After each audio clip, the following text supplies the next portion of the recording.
I pledge allegiance to the flag of the United States of America and to the republic for which it stands, one nation, under God, indivisible, with liberty and justice for all.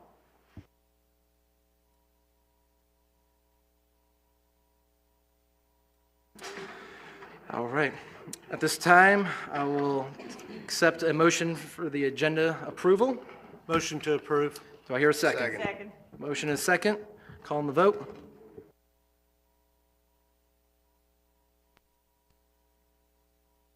Ayes have it, so moved.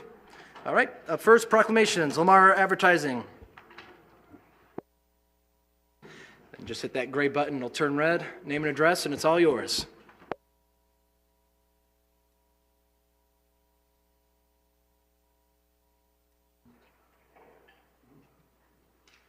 Thank you. I've provided some materials in your packet tonight. Will those be up on the screens? Okay. Thank you. Good evening, leadership team at Destin. Congratulations on an extremely successful 2023, and great to be a part of that. Great to be a part of the city of Destin for the last couple decades, and great to be a part of their future. Wonderful job by the leadership team in place, staff, council, everybody. Congrats again. Again, my name is Stephen Sanford. I'm the Vice President, General Manager of Lamar Advertising. Met with you all back in June of last year, and at that time we presented a proposal for you regarding 11 billboards in the city of Destin. First things first, I want to catch you up what's happened since June 20th when we came in front of you before. One of the first things that I'd like to catch you up on is that Lamar Advertising acquired another billboard company called Bill Salter Outdoor. We closed on that acquisition on September 5th of last year, after we had presented to you guys and after we presented to several of the committees that you directed us to. We gained 700 billboard structures within this area with the acquisition of Bill Salter Outdoor. 2 of those structures were within the city of Destin. I've talked to some of you about that specifically, and some of you are aware of that, but I'd like to address that immediately so that some of these issues that we've been dealing with concern our 11 structures that we came to you with initially, and I like to be as transparent about that as possible right up front. When we presented in June, you had directed us to present to 3 committees. On July 18th, we presented to Public Works. We received a unanimous vote to approve the proposal that was in front of us. Some very engaging conversation. Congratulations, Councilman Stevens. You were a part of that conversation, and I appreciate the engaging conversations as I have with all of you throughout this journey. That there were great questions, great conversation. They were very much in favor of the emergency messaging that the digital billboards offer. Also, there was a motion made after unanimously approving our proposal to actually save an additional structure within the harbor as opposed to taking down the 4 that are in the harbor. That is not on the table tonight. That is not something that we recommended. We are very happy with the proposal the way it is right now. On September 7th, we presented to the LPA. There's another committee that you guys advised us to present to. We were rejected by that committee. There was some, I presented the same proposal that was presented to each committee, and they had cited the Land Development Code of 1996 and read specifically from it for the grounds to reject our proposal. As they were reading from that, it is not surprising that we were rejected for that, considering that's why we're here, that's why we've met with you guys individually, is because the Land Development Code does not allow us to convert these to digital structures. So when they read from that code, it was not surprising that we were rejected on that proposal. We have attempted, gone to the Harbor District Committee 3 times. They were unable to achieve quorum.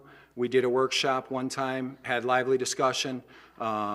was favorable discussion, favorable questions, but because of the inability to achieve quorum, they did not vote on the proposal the way it was sitting at that time. We also tried to present last week as well, and as you know, the meeting was canceled as recently as last week. So that catches us up to where we are tonight. I've sent you should have in your packets multiple documents, and thank you staff for queuing up the proposal. This is similar to the proposal that was presented in June. There are some different things at the end of it. I do have a map of the 13 structures that are now in Destin with the 2 additional Salter boards. But the way that this proposal reads, it does have the 11 structures that we initially proposed back in June. Again, this proposal is to take down 5 billboard structures and keep the remaining 6 with the ability to convert to digital structures, back-to-back digital structures. These billboards have been here for decades. They will continue to remain for decades, regardless of the vote tonight. We are in operation and currently in Destin. We have 1 digital at the Mid-Bay Bridge. We'd like to convert the remaining remaining structures after the 5 are taken down into digital. Before I begin the presentation, are there any questions on anything to catch us up? Kyle, do you have any? Okay, thank you. As mentioned, back in June, we presented this in an effort to unify to beautify, as we call it. We have worked in this city for decades. We will continue to work in this city for decades. We would like a partnership with the city and be a good community steward of the city of Destin, like we operate in many of the municipalities that we operate in.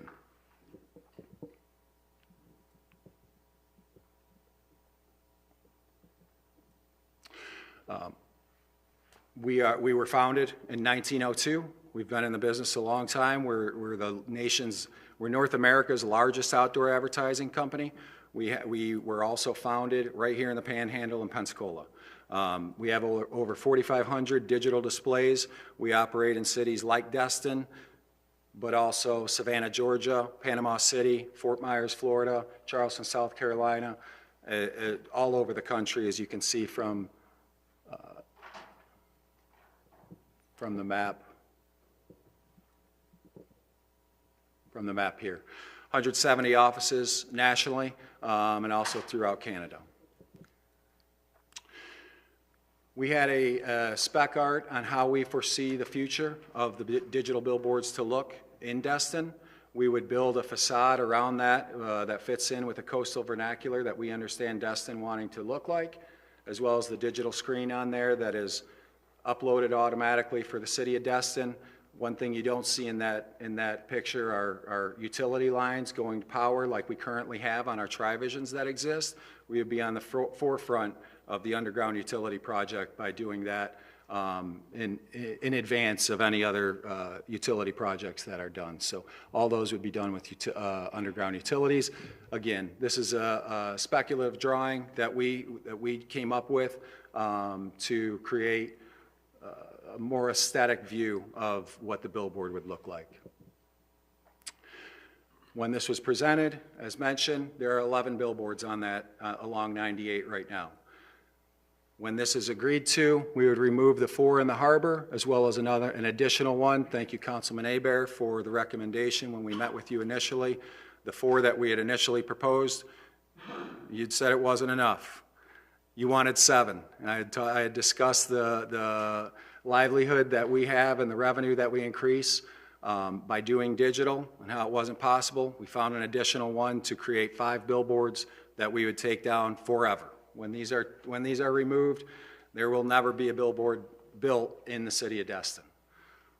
And that is how the landscape would look with 45% fewer structures based on the original 11 that we discussed.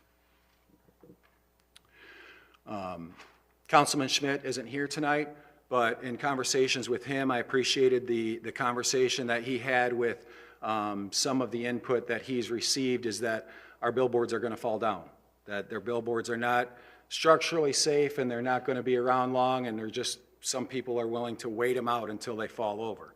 Our billboards are not in danger of falling down. They're steel poles built into the ground.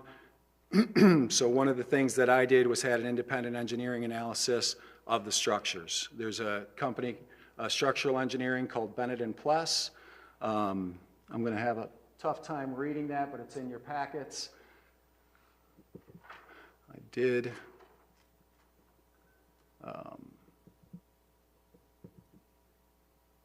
Could we zoom in on that by chance?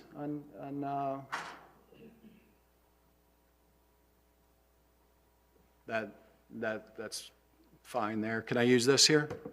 Bennett and Pless is a structural engineering company that's been in the business for 60 years. 50 of those years they were, this thing on? 50 of those 60 years they specialized in towers and billboards. They were focusing in on the 13 locations that we have in the city. And skipping ahead to the second paragraph, the engineer, Tommy Ireland, says to start the conversation, it is important to realize that steel does not deteriorate or break down without external forces such as water, oxygen, etc. By far, water and oxygen combine to cause the biggest battle, rust. However, with maintenance, it is easy to provide a barrier to prevent water and oxygen from reaching the steel and causing damage. In fact, many of our older billboards and towers are in very good shape regardless of the location. To summarize my professional opinion, with proper maintenance, billboards constructed with steel really do not have a limited lifespan and can last longer than anyone can accurately predict. Sincerely, and it goes on to list his professional engineering Florida license number and his name, Tommy Ireland.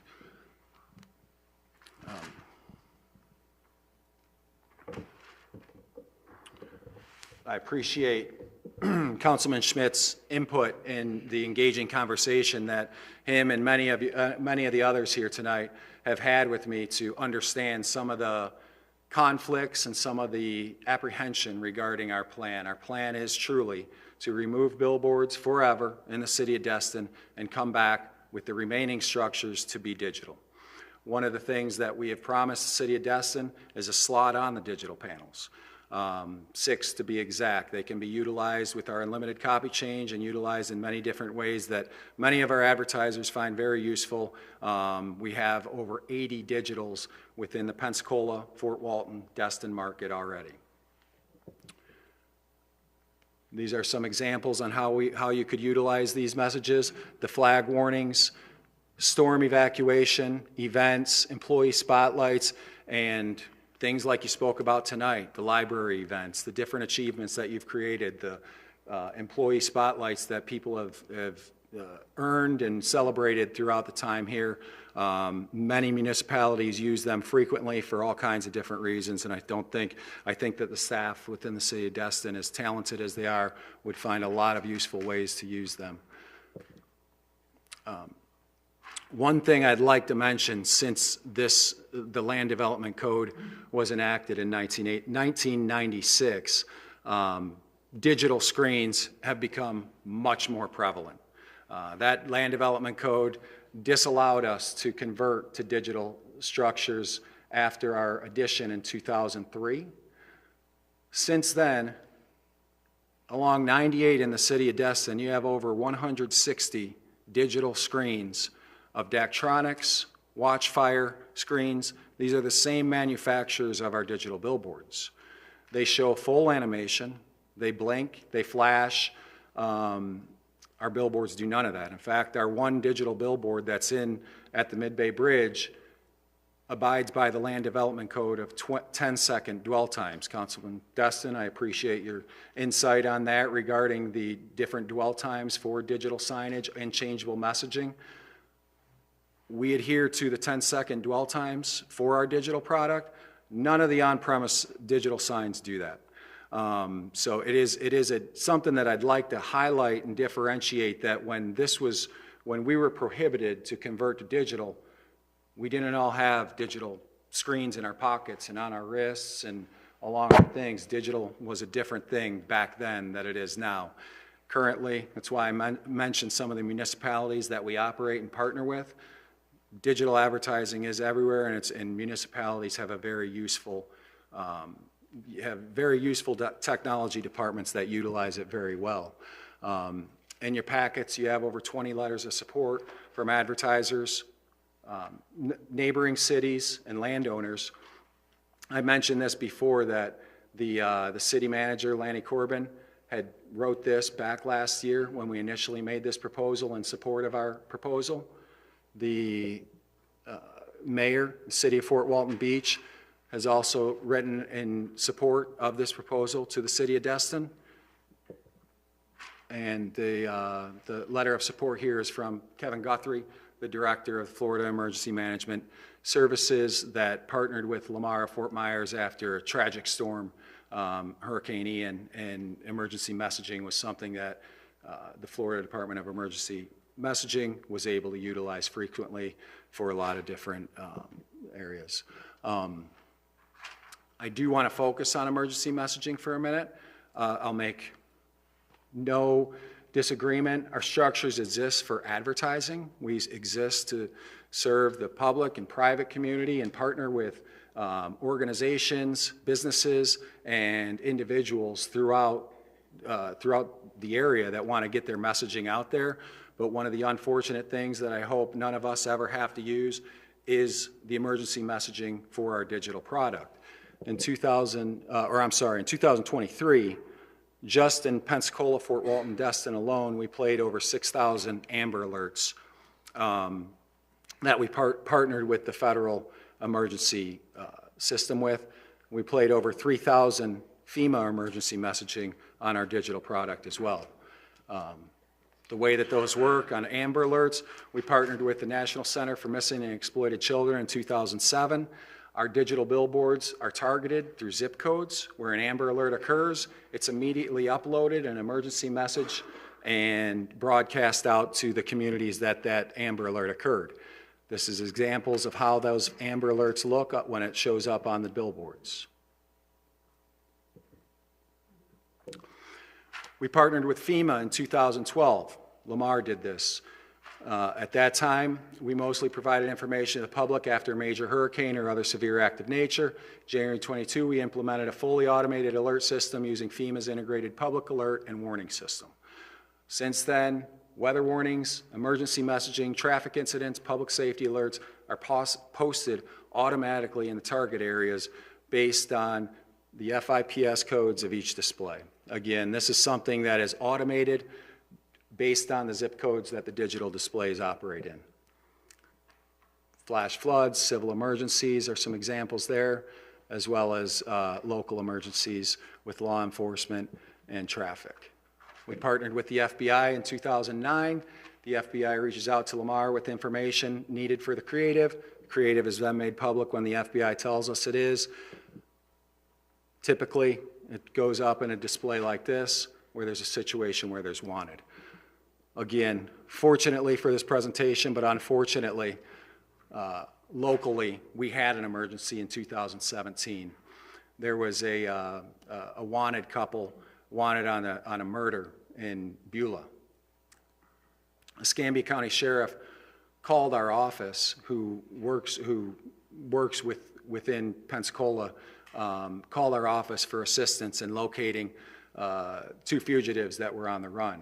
Our account executive called up neighboring Lamar offices in Alabama, Tennessee, and Georgia, as well as Florida, and within minutes, we had put these billboards up, and they were caught in Montgomery, Alabama, directly because of people seeing the billboards. In 2017, I have the letter in your packet. The Civilian Service Medal was awarded to 3 people on our staff. It was the general manager at the time, our sales manager, and the account executive that helped get that done. That was instrumental to catching those fugitives that were on the run, accused of murder. As mentioned, this is a partnership. This is something that we see for the future of Destin being beneficial for you guys as well as beneficial for us. I know in past conversations we've discussed, there's been this conversation has gone in many different turns. We are a company that does survive off the advertising revenue of billboards. Digital billboards will make it easier for us to produce revenue.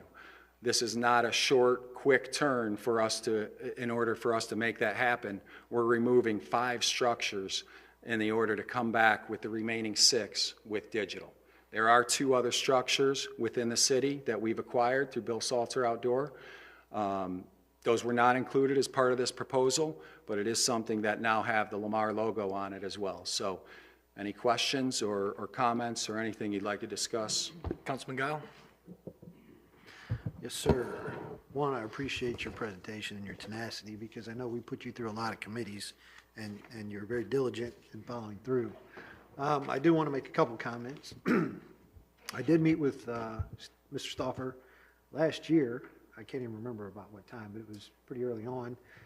When he presented this to me, I asked for points of contact between Pensacola, Gulf Breeze, Fort Walton Beach, Niceville, and Panama City Beach so I could speak to the city staff or representatives personally.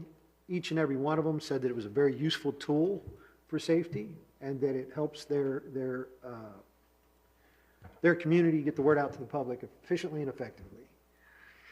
Additionally, I've heard comments up here from council members stating that they get alerts through their phone, they get alerts through their car. Not all public gets that, has that luxury.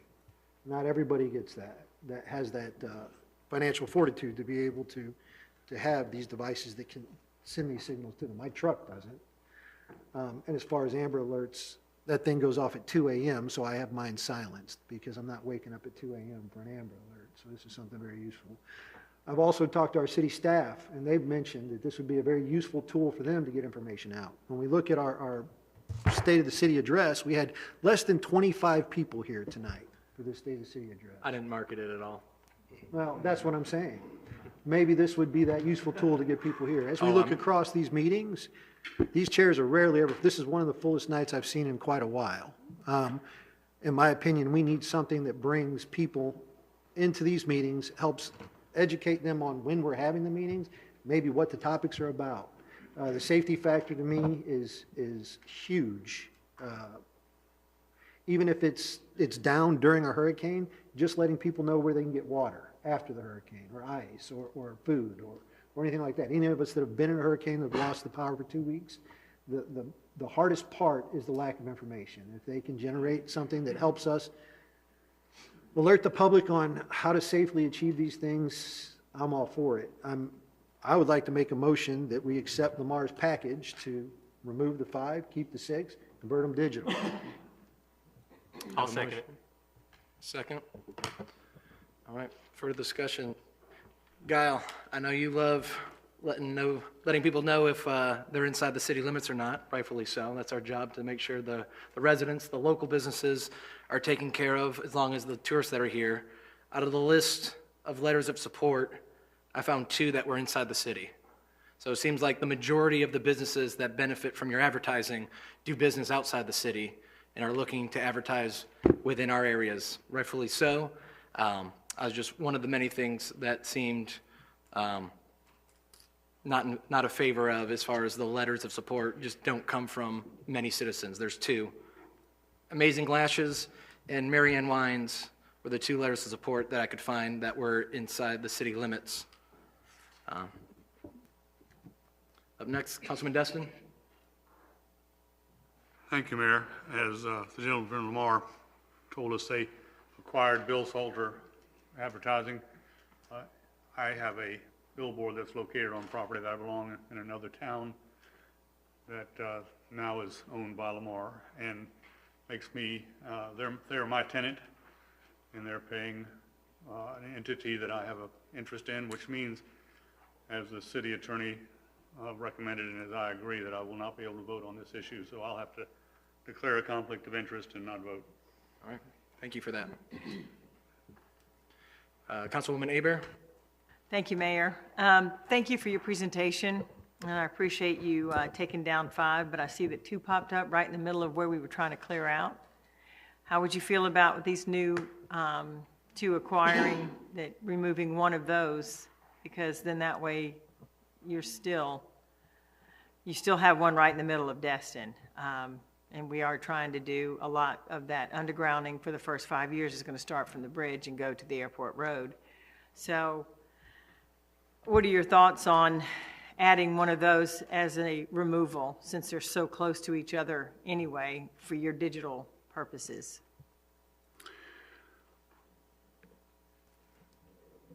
I would be in agreement with that.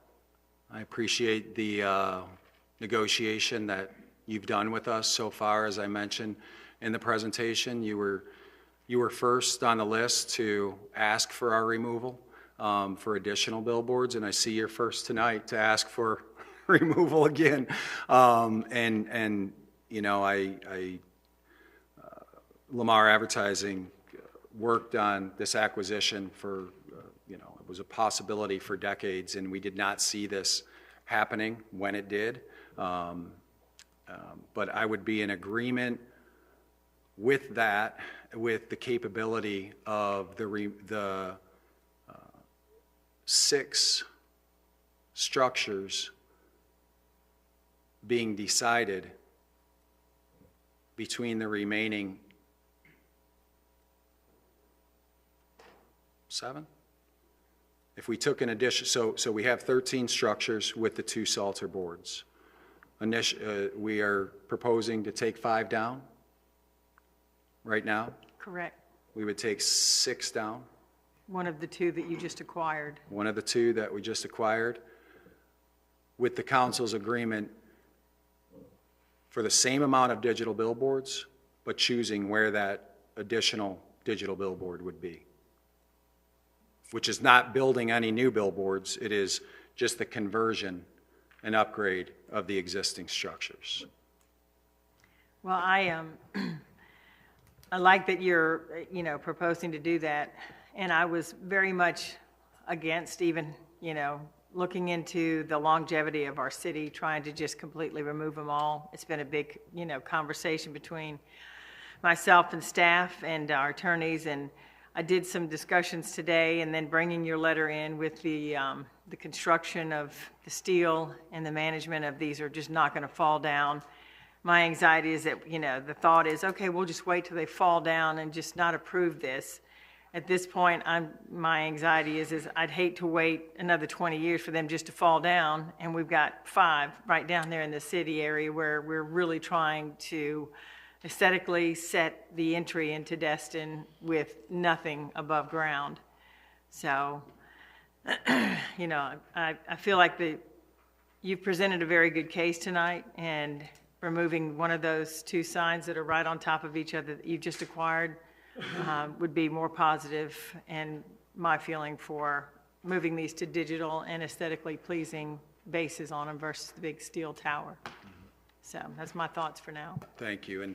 And to touch on that as well, I appreciate the feedback since day one when we met with some of you and Councilman Guile to jump in the truck with me and take a look at these and put eyes on them to talk specifically about those structures. This could be the first, since this land development code was written, there are more billboards in the city of Destin. There's not less billboards. You annexed Fuddpuckers into the city within that land development code to create another billboard in the city of Destin. This council right here could be the only council to remove billboards from the city skyline. So I'm excited for you to be a part of that as well, and look forward to the partnership in the future. Yeah, that reminded me. So in there from your engineer, you said with maintenance. Does the code allow for them to have maintenance on these structures? Not on the structure itself, but on the top part, yes. Yeah, but his structural engineer is saying with maintenance, they could last a long time, but we don't allow them to do maintenance on these billboards. Not on the structure part. All right, thank you. Councilman Bagby? We have the code. I have put the code in the proposal. If you'd like to read exactly what that says regarding the maintenance. I was on the council, and I've been recognized, but I great. appreciate it. And Because it painting- does not allow the maintenance of the structures, which I know y'all have added solar panels and some things, but if the cop doesn't catch you speeding, you're not speeding. Mr. Mayor, I would like to pause for a moment, because this shouldn't be here to be voted on. This is for public presentations. With a presentation. Which are presentations, not for action, and this is for action. So we can solve this, I think, one or two ways. We can allow the public to provide input during this, or we can put this later in the agenda and allow the public input before we vote on this, because right now you've Yeah, he's ahead of the curve. allowed the public to basically be blocked out, which is not how we operate in this city. So it's your call, you run the meeting, but either let the No, I public definitely wanna speak hear from the now public. or kick this down in the agenda. And then I'll have something else once the public has their input. I'll keep the discussion going, and then if we can table the vote until after public comments, I think that'd satisfy that. All right, up next, Councilman King. Thank you, sir. Thank you for the presentation. We always enjoy having you guys here. I think I'm with Mr. Guile. I'm in support of the digital billboards. I think it's a great thing for safety and public safety and what we've got going on here. I personally, it's just my own thought. I don't love it. I know that the Salter billboards were not part of the original negotiations or the talks. I'd love to see both of them gone. I hate to say it.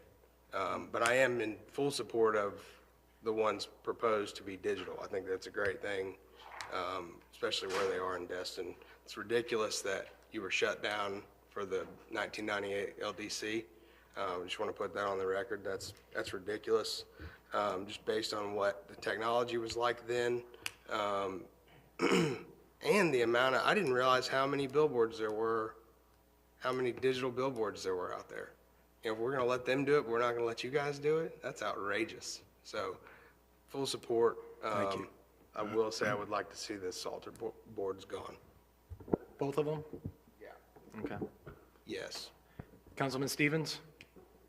Thanks. I'm definitely in support of the digital billboards, but I had a quick question on Councilwoman's idea. So would that be where 6 would go away and then 7 would be digital, or would it 6 would be digital and 1 would be not digital? 6 would be digital, 1 would be static. I'm not asking for a further ask of digital. Okay. I mean, I'd definitely be in support of that if Councilwoman would like to make a substitute motion, or if I can, or, okay. Sub? Okay, I'll make a substitute motion of the combined 13, where 6 of them will go away, 6 will be digital, and 1 will be static.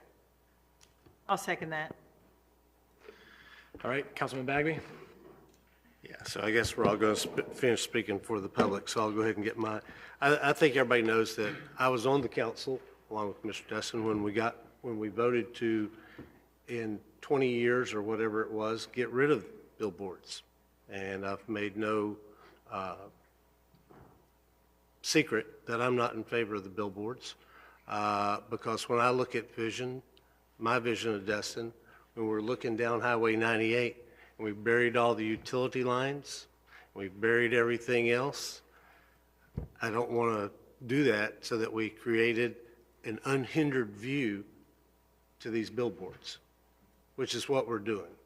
You know, we're going to spend $30 million buried in utility lines so we can have unobstructed views of billboards. There was a reason that the city council 15 years ago said, no, we don't want it. It wasn't because of technology. It was because that wasn't our vision of Destin. And we're getting ready to go into a visioning session. And you have to realize what it is you think this town's going to look like. And if you want billboards, you know, I think the thing that really hurts me the most, or one of the things that hurts me the most, is there's one of us up here from Crystal Beach, okay? Y'all are just pushing the problem, and I know you're not doing it intentionally. I'm not saying you're doing it intentionally, but there's a lot of us live out in Crystal Beach, and you're pushing all the billboards out there. You know, you got them out of the harbor. Congratulations. Well, you may have them out of the harbor. I don't know where they're going to pick, and nobody up here tonight can tell me where they're going to pick their 7 billboards. But you know, you're going to push them. I will remind you that there are 3 entries into this town. Okay? Marlar Bridge, the Mid-Bay Bridge, and 98 coming from Walton County. And one of the reasons I keep pushing so hard to fight to make sure that, you know, we continue with the plan that we voted on, where phase 1 is the harbor, because that's our history, okay? But phases 2 and 3 are 98, is because that covers the entryways into Destin. And there is nothing more than I would like to see than people driving in here to go to the harbor from Sandestin to go, damn, where'd all the power lines go? And there's no billboards. And I can see trees, and I can see, you know, great architecture. Wow, this must be like a fishing village. And then the same thing when they drive out of Destin and they go on the island and they see a row of power lines, or they go across the Mid-Bay Bridge and they see power lines and billboards, or they go into Walton County and they go, are we in a different place? Because it's ugly over here. That's my vision for Destin, besides more parks and more beachfront property and all the other stuff we always discuss. But pushing it out into Crystal Beach isn't going to make it go away. And I get the safety thing, and I get that everybody doesn't have a cell phone, although there's probably more than one per person in this room right now, because I know a bunch of people that have 2 and some that have 3. So, but I get that, and I get the safety argument. But there are other ways to address that issue, I guess. This is about the vision that we have for what Destin's going to look like 20 years from now. And yes, to your point, they're not supposed to be doing maintenance on them, the existing. They have done it. I know, because there's a couple outside my neighborhood, and I see them out there, and they put on solar panels, but I wasn't on the council at the time, and I probably should have called somebody, and I didn't. And, you know, that's shame on me. But if we allow them to do maintenance, they'll last forever. But that wasn't the intent of the ordinance that we passed, you know, I can't remember the year, but 15 years ago. And so I know everybody's on it. The one thing I would ask you is agree to what you're agreeing to. Don't leave it up for the staff to negotiate or something else. You know, if you want 6, you better know exactly where you're approving those 6, because, you know, the people in Crystal Beach are going to know if all 6 of them are out there. You know, I'm glad y'all don't want them, you know, down off Main Street that y'all see every day. I see Crystal Beach every day, about 3 or 4 times a day. I don't want them out there either. So if it's so good, put them down in all parts of the city. I just don't think it's that good. I don't think that's where we've been going for 20 years for the division of this city. Thank you. Councilman Guile? I have a question for Ray Bailey, sir. A statement was made that we can't vote during this presentation. Is that the case, or have there been votes in the past during presentation? It has been done before in the Okay. past. However, Mr. Bagby is correct also that before a motion is voted upon, you should let the public speak. We can let the public speak. Yeah. Yeah, that's not a problem. I just wanted to understand if that was an accurate statement or It has if been done there was before. wiggle room. Okay. And then I will say this, and then I'll let this go. To me, I'd love to see a billboard down in Destin personally for safety purposes. I mean, the 6 that were chosen aren't necessarily 6 I would choose, but that's up to Lamar and whatever we decide on this panel. Whatever he's willing to negotiate with us. But I just wanted to understand more than anything if we were breaking any rules, and it doesn't appear that we are. So if it's okay for the public or whomever, I'm more than happy to wait for that. Councilman Guile?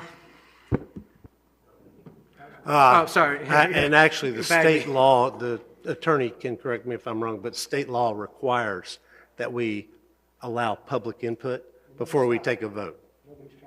Yeah. All right, Councilman Stevens? I was on Public Works when we all wanted a sign or a billboard on this side of Destin, so that way people can see the emergency alerts. So, I mean, I'd be in favor of that too. So, but that's all I got. All right, well, here's my plea then. When I've knocked over 1,000 houses trying to get in the seat, one of the biggest issues that I came across was the perception from our citizens thinking that this council and this government body has always taken a slight reactive approach when it comes to envisioning what the city looks like. I'm sure there's a lot of them in there, but this is probably the best example of our older forefathers, our older council members, really taking a proactive approach of what the future, a good city would look like, and that is without billboards. I mean, I'm glad that your company is doing so well, but to see so many dots across the country, I think that's a horrible thing, to see that many dots across the country. The claims of emergency messaging and the need for this emergency messaging is just I think it's just words that invoke emotional response because we're supposed to be up here for the betterment of our community.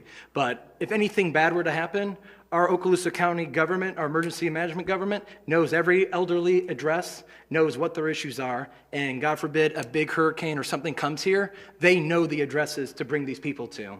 So whether I guess the message is going to be it's double red flags or something out there, but TDC has a text message for that. I don't really get why the public safety argument is so strong up here, because there's so many alternate communication lines that are directed specifically to the person, regardless if you turn off your emergency message or not. I just think this is such going backwards. I respect everyone's perspective on this, but I think we are doing something that the city's never done, and that's take a proactive approach and make it reactive again. And I'm just pleading with you guys to make a decision, not for us, but for what Destin, not even 20 years, for 50 years, 100 years. How long do you think the city's going to be around? These billboards will not last that length. And by opening this can of worms, we're going to give them a century of billboards in the city. And I just think it's a very sad day if this council makes a short-sighted decision for an emergency claim that I just don't see any validation for. So I don't see any other public comments. I'll give you the last word before we give public comments. I need you to define proactive versus reactive, because to me, this is proactive. So I need that definition. Proactive for me is exactly what Councilman Bagby, we don't ever see, we see eye to eye sometimes, but for me, proactive is what do we want to see this city become? And the undergrounding is a great example. All these great things that we're doing to increase the aesthetic appeal of this area. And the one thing that they're holding on to is public safety. How is a billboard, an unquantifiable marketing tool, public safety?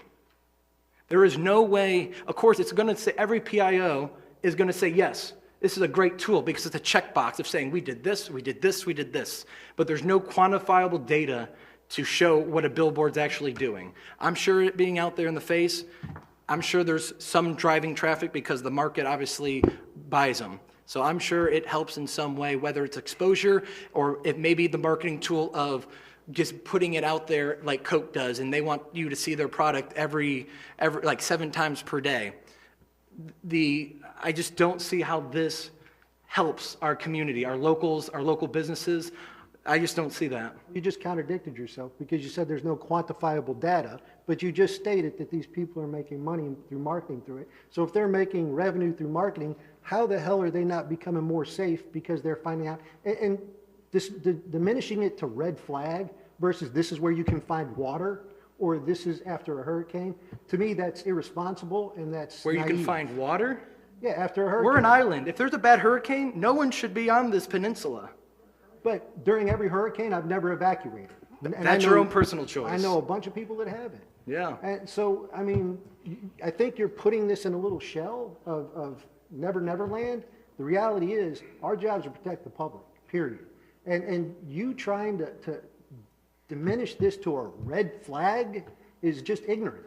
And you trying to bolster this as a way to reach those that are unreachable, even though we already have them in a county database, is insane to me.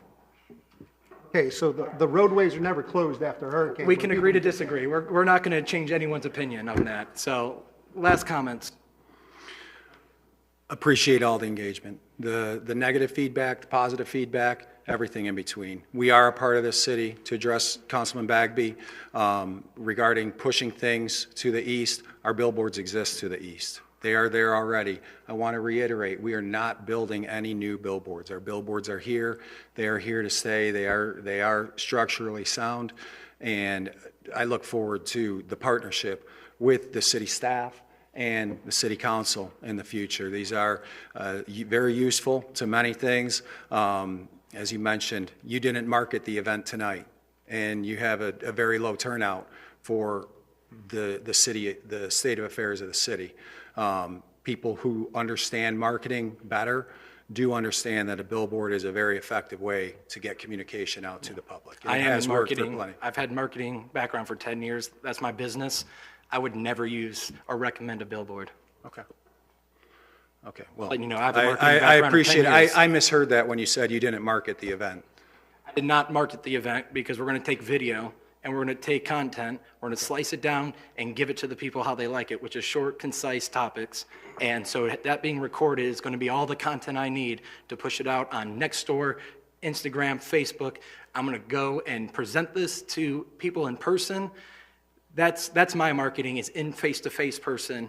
List, no list. Yeah. Well, as mentioned in our email exchange, I look forward to having a cup of coffee with you sometime, discussing the strengths and benefits of outdoor advertising, and you know, maybe we, as you mentioned to Councilman Guile, agree to disagree on certain things, but I appreciate all the engagement and all the insights from people of the council when this code was written that affected outdoor advertising and not the on-premise signs, as well as the support that you've given us in as far as the engagement. Thank you. Thank you. All right. All right, so we're going to hold on the sub-motion. I'm going to let the public go through. We'll close public comments, and then we'll go back to that motion if we're all in agreement. Okay. All right, I'm going to start with my left. Anyone want to come up here? Public comment, you got 3 minutes to speak on anything. You don't have to speak about billboards, but anything you guys want to talk about. Name and address, and you have 3 minutes.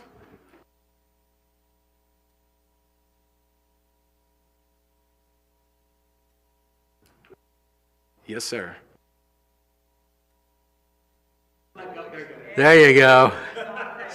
Wait, I've lived in Destin since 2001. Know a lot of you folks up here. And, you know, we bought Shake's Frozen Custard. We started that. That's the oldest ice cream store in Destin now. But I'm up here to really just talk about Lamar as a person who has a big sign right on the middle of my property. And that got there in 1994, long before I bought the property, by way of an easement. And when I had some problems with bird droppings and other issues. And I tell you what Lamar did. I went to him and said, look, guys, you don't pay me a cent on this sign, but there's some issues I'd like you to take care of. So actually, bless you, by the way, they stepped up, cleaned the sidewalks on an ongoing basis, fixed any of the issues, and in fact gave me use of the sign at no charge. So basically, I just want to say Lamar, as a business partner, has really been a good partner for us, even though I make nothing on it. They don't have to pay me anything. We've had a 15-year contract or agreement with Lamar. They stood behind it. It's been beneficial to me and to Shakes. We're in the process of negotiating that right now. Again, Steve, right? So as far as removing 5 signs and keeping the other 6 or whatever, guys, this sign on my property is going to be there until it's no longer there. Probably long before, it'll be there longer than I'm here. So if you can get rid of 5 and keep what's there, I say do it. I'm in favor of it. Thank you. All right, thank you so much.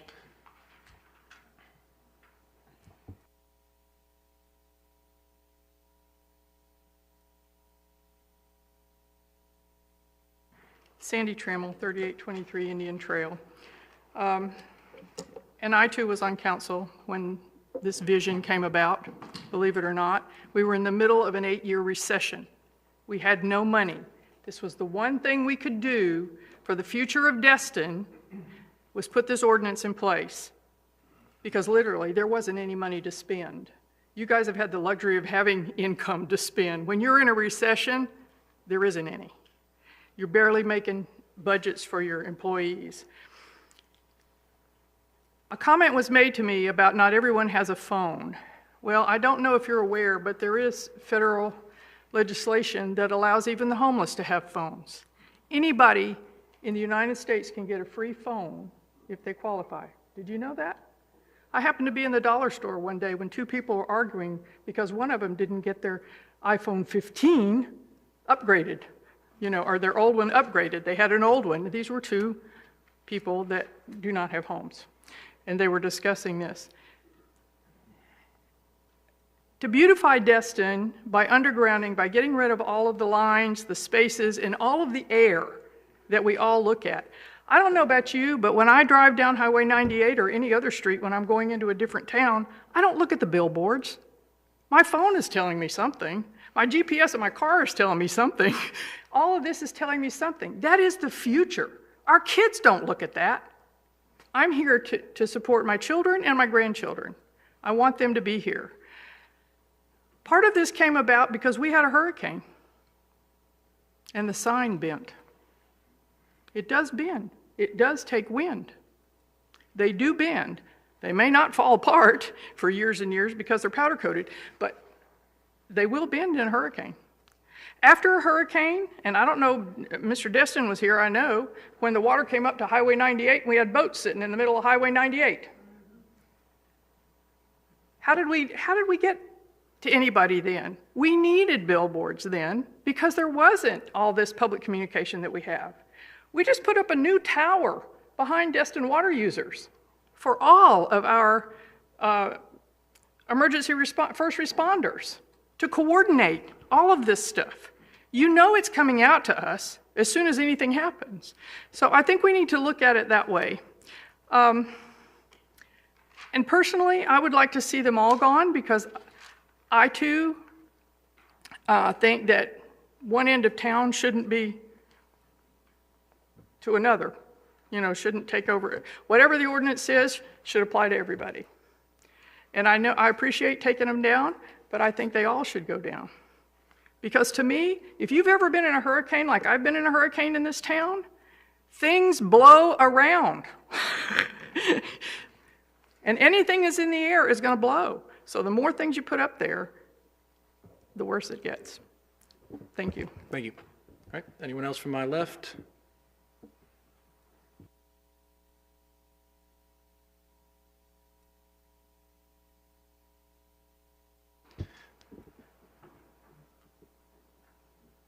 So push the button and let go. Yep, there you go. Hi, Tammy Weidenhammer, 98 Palms Boulevard. I'm in agreement without the signs, the digital signs, and I understand the safety aspect of it. However, I didn't really hear a percentage of the safety aspect. I heard like 3 things from 2017 of how they were used in a safety manner. And I've been coming down here since 1989, I think. Moved down here permanently about a year ago, and I left the city to come here because it doesn't look like the city. And I do like seeing the trees and seeing the sky and seeing the peak of the water line when you get it. But, and also having all of those digital signs on 98 is very distracting. I mean, we already can't get through a day without an accident on 98 to get down there. So I don't understand how the digital back and forth distraction is really supposed to be helpful either. So, my opinion. Thank you. Thank you so much. All right, anyone else on the right? Oh, there you go. Anyone in the middle? Yep. Push the button on the... Thank you. Scott Remington, I'm here with Lamar. Just had a clarification or a question for the city attorney based on something I want to make sure everybody is clear. The 96 sign ordinance says that no sign may be structurally altered to increase its life. However, every year, we can do repairs to the structure as long as the repairs and the replacements don't exceed 25% of the value of the structure. That's under Section 5B2 of your sign ordinance. And I would submit to you... We can read it to you. Sure.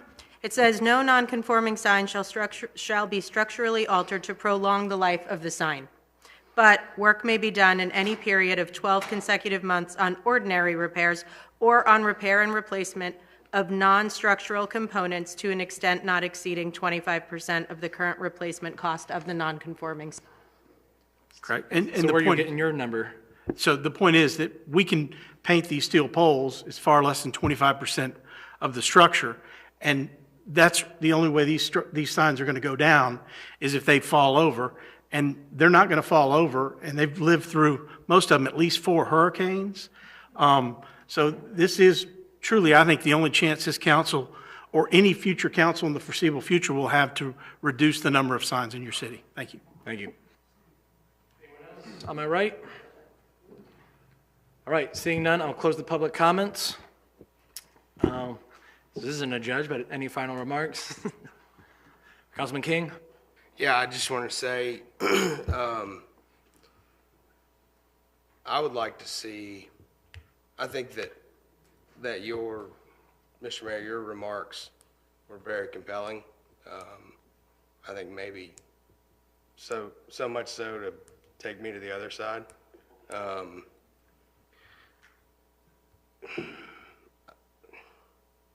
I would like to, I know that we can't, I know I can't make this motion now because we've got a motion and a substitute motion, but being that this was a presentation, mostly informational, I would prefer to see it tabled. If we can't, I don't know. That would be if I don't know. I don't know if I'll be able to make that motion, but I would prefer to see it tabled until we can, I think, mull through the information. And I don't feel great about voting on it right now, personally. All right. Someone want to help me with this Robert's rules? If we have a table, does that supersede everything, or we have to go through the motions? Do we? Over everything, correct? Right. All right, so do you want to have a motion? Yeah, I'll make a motion. I'll second that. But just for clarity, how long are we tabling it to, or for what purpose? I know you said to mull it over. Is it indefinite, or is there a time period? Well, I don't know. What do y'all think? I would say until the next meeting, at least. I would like to see the change. Like, I felt the same way as Mr. Bagby, the compelling, if we're going to take it, let's make it equitable. So between now and the next meeting, maybe figure out if we're going to do 6 digital signs and remove 5 or 6, figure out that it's a fair, equal Destin, Crystal Beach end, so that it's not like all of these are gone and then there's 4 over here. Does that make sense? Is that enough for you? Whatever the council wants to do, is that what y'all want to do? All right, I have a motion. I'm not clear on it, though. Are we negotiating the locations of the signs now and the number? I just want to be clear on it, because there's a lot of opinions, and they're all different. Don't look at me, I want to deny it. Can we finish talking? Yeah, we'll keep discussing it. All right, because we got to... Can I... Was there, Mayor, point of order? Yeah. Motion to table, there is no discussion. There's no discussion, yeah, it cancels. I would ask you to pull. Yeah, poll it if we want to discuss.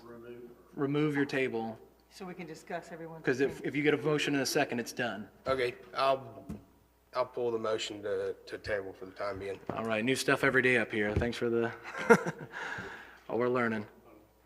John Stevens, Councilman Stevens?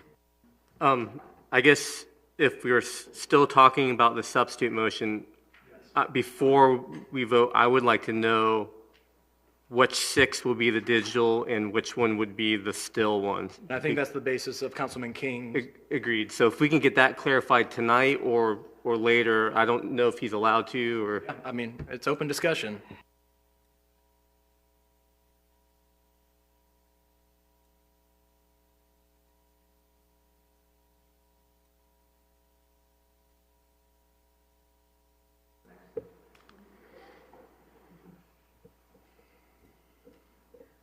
I didn't mean to, and I don't apologize for your power. I'm not apologizing for anything. I'm saying I didn't mean to blindside you. I was in full support. You know, I think that what's tough up here on this dais is we've got 1,000 different things to think about. You know, and one of the things that maybe one of the most important things that we are dealing with right now is the undergrounding. And somehow my brain compartmentalizes things in such a way that I'm throwing high fives to see power poles come down and power lines come down and to see these beautiful oak trees overhanging Highway 98. And then in the same breath, I'm like, yeah, let's make some digital signs, you know, let's just keep it going. So that's where my mind goes with this. I didn't mean to blindside you. I just want to tell you that's where I am with it. Well, it's not a blindside. This has been a topic of discussion since the Land Development Code was enacted in 1996 and then revised in 2003, I believe, after our digital went in. And because you guys do have so many things to focus in on, that's why I've tried to make it as simple as possible. The mayor's comments, Councilman Bagby's comments, I appreciate all the conversation. I sincerely appreciate the people who took the time out of their busy schedules to meet with me individually and discuss why we're enacting this. When we talk about beautification of the city and people talk about enjoying driving down 98, seeing the oak trees, you know, when these power lines are brought down and the city is underground utilities, our billboards will be here. Our billboards are here when people appreciate the beauty of Destin right now. They are looking at technology from 1987 with tri-visions turning and turning and turning. I am a billboard person. I dislike tri-visions. Our digital platform is a technology that's utilized by many municipalities similar to Destin with great success. That can be debated from Mr. Wagner. As I said, we can talk about the strengths and weaknesses of billboards and outdoor advertising. Be happy to share that. I've been doing it for my entire career with Lamar Advertising. As Mr. Chernacki stated tonight, his business uses the billboards as well. The tri-vision technology that currently exists in Destin, I am not a fan of. Digital billboards exist in Destin. They're regulated as on-premise signs, and they have full motion going on. Our digital billboards, which have 10-second dwell times, are way less distracting than a full motion animated picture that's going on a 6x12 on-premise sign. Tonight, we talked about bringing down an additional structure. I can make this decision on the fly. We've been talking with you guys since back in June about, and before that, we met with you initially in May before the city council. We presented in June. So we've been going back and forth with this for quite some time. Is there any way to zoom in on the two Salter boards that are within the west side of the district?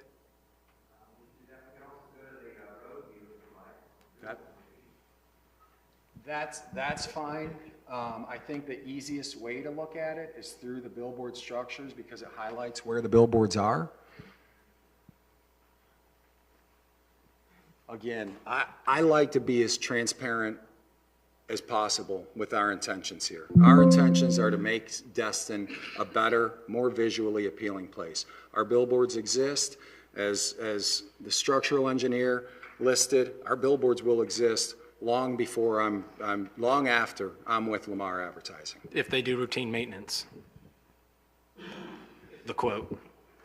The way that the letter reads is that with proper maintenance, rust will not inhibit the billboards. The only thing that would prevent rust is paint. Painting a structure is never going to require more than 25% of the structure's value. Continue. Thank you.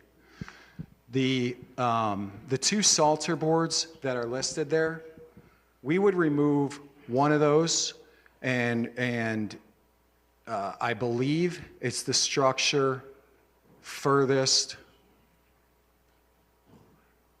Actually, the street view may be better because one of those structures we would remove, and one of them we would come back with digital. That would leave us with the four that are to the east of 293 and the Mid-Bay Bridge, leaving one of those as static, because initially, when we're removing the structures, we still need to operate as a business. This is not an immediate revenue producer for us to take down 45% of our inventory and still do business in the city of Destin.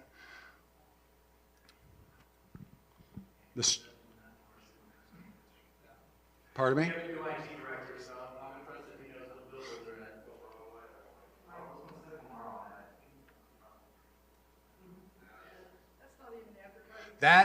Okay, 1 second. That says Bill Salter, okay? The reason it says Bill Salter is because that is the billboard that we acquired in September of this year. So is that the structure that's further west or further east in my map? That's my question.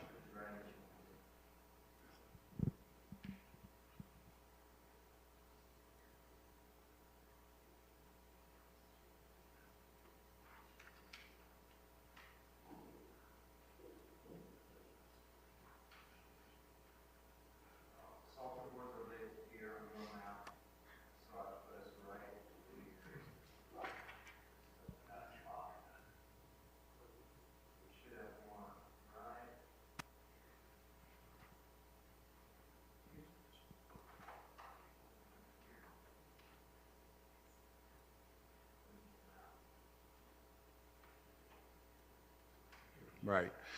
That is Elite Jeeps, if you're familiar with the company. They are the landowner. We would take that structure down.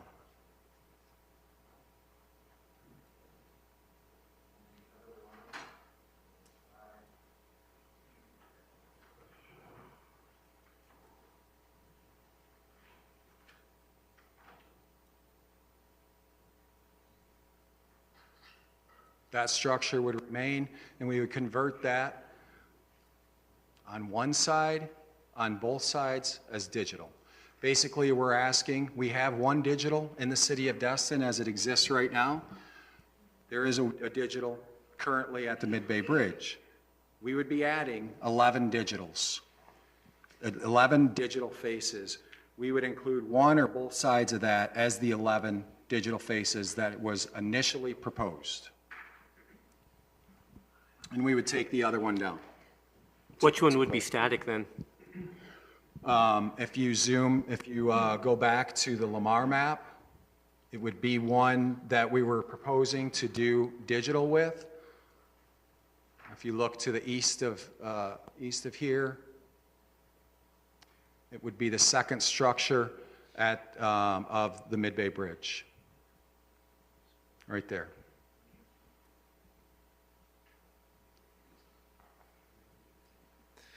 All right, well, I'm going to continue discussions here.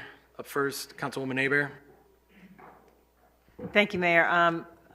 The reason why I was agreeing with Johnny is I realize that you can maintain these and keep these billboards probably last another 50 years. And so, if we just say, no, we're not doing anything, we're not going to let you do it, they'll all stay in the city for the next 50 years, and people will be like, well, y'all didn't fix anything. You didn't get rid of anything because they didn't fall apart. And then my anxiety is that we're going to, as a group, try and say, okay, we want our city to be completely power lines gone, billboards gone, and we get the power lines down, and 20 years from now, the billboards are all still up because we didn't agree to anything. And then 20 more years, just the minor maintenance, you're able to maintain these billboards, and everybody in the city's like, we got rid of none. We've got all these billboards and they're not falling apart. And I just feel like if we move some of the request of what the 6 get rid of, that we do 2 at Crystal Beach Inn, like looking at the map, those 2 to the right,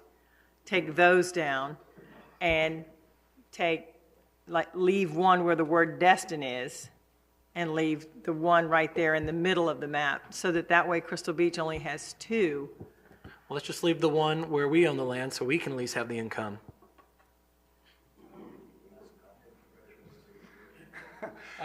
Now, when you say something like that, this is where it hurts, because this is where Councilman Destin has recused himself tonight, because he owns a property with a billboard and receives revenue for it.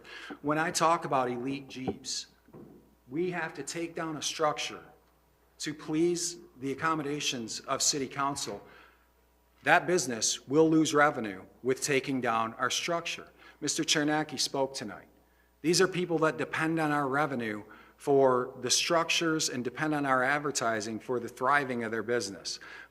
True, I only have 20 letters of support tonight, and only 2 of those reside in the city of Destin. Trust me, we have many advertisers that operate within the city of Destin and have successfully used billboards for years. These were letters of support that were written in a matter of weeks that I just wanted to address. Well, I apologize if my comment of sarcasm came out a little forward. No apology necessary, I appreciate it, but this is my point. You said, let's keep the one that the city I don't want any receives of them. revenue.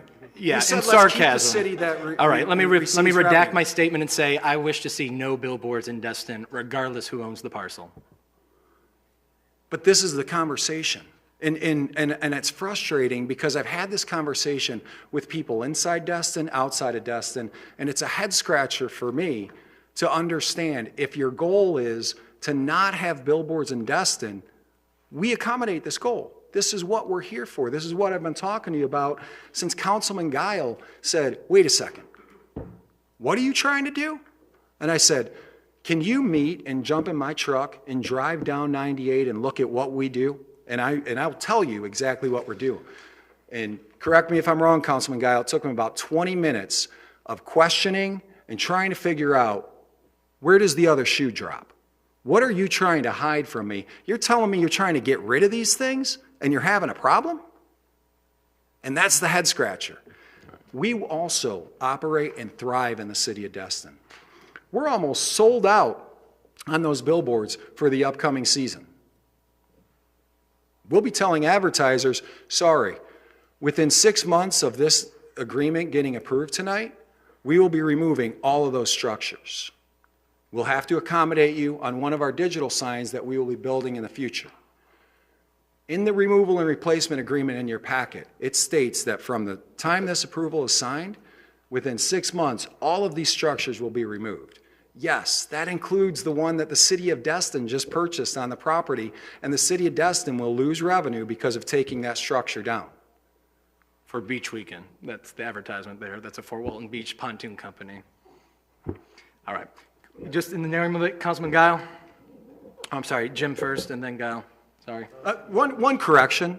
You do not receive revenue from the boat rental place. You receive revenue from Lamar Advertising on a check that we send monthly. That's fine. Yep. But I'm just saying, don't mislead by saying that For the sake of time, we Beach need to keep this Weekend, going. Beach We can Weekend is talk not after who you if you receive want. revenue from. It's from Lamar Advertising. Councilman Guile first.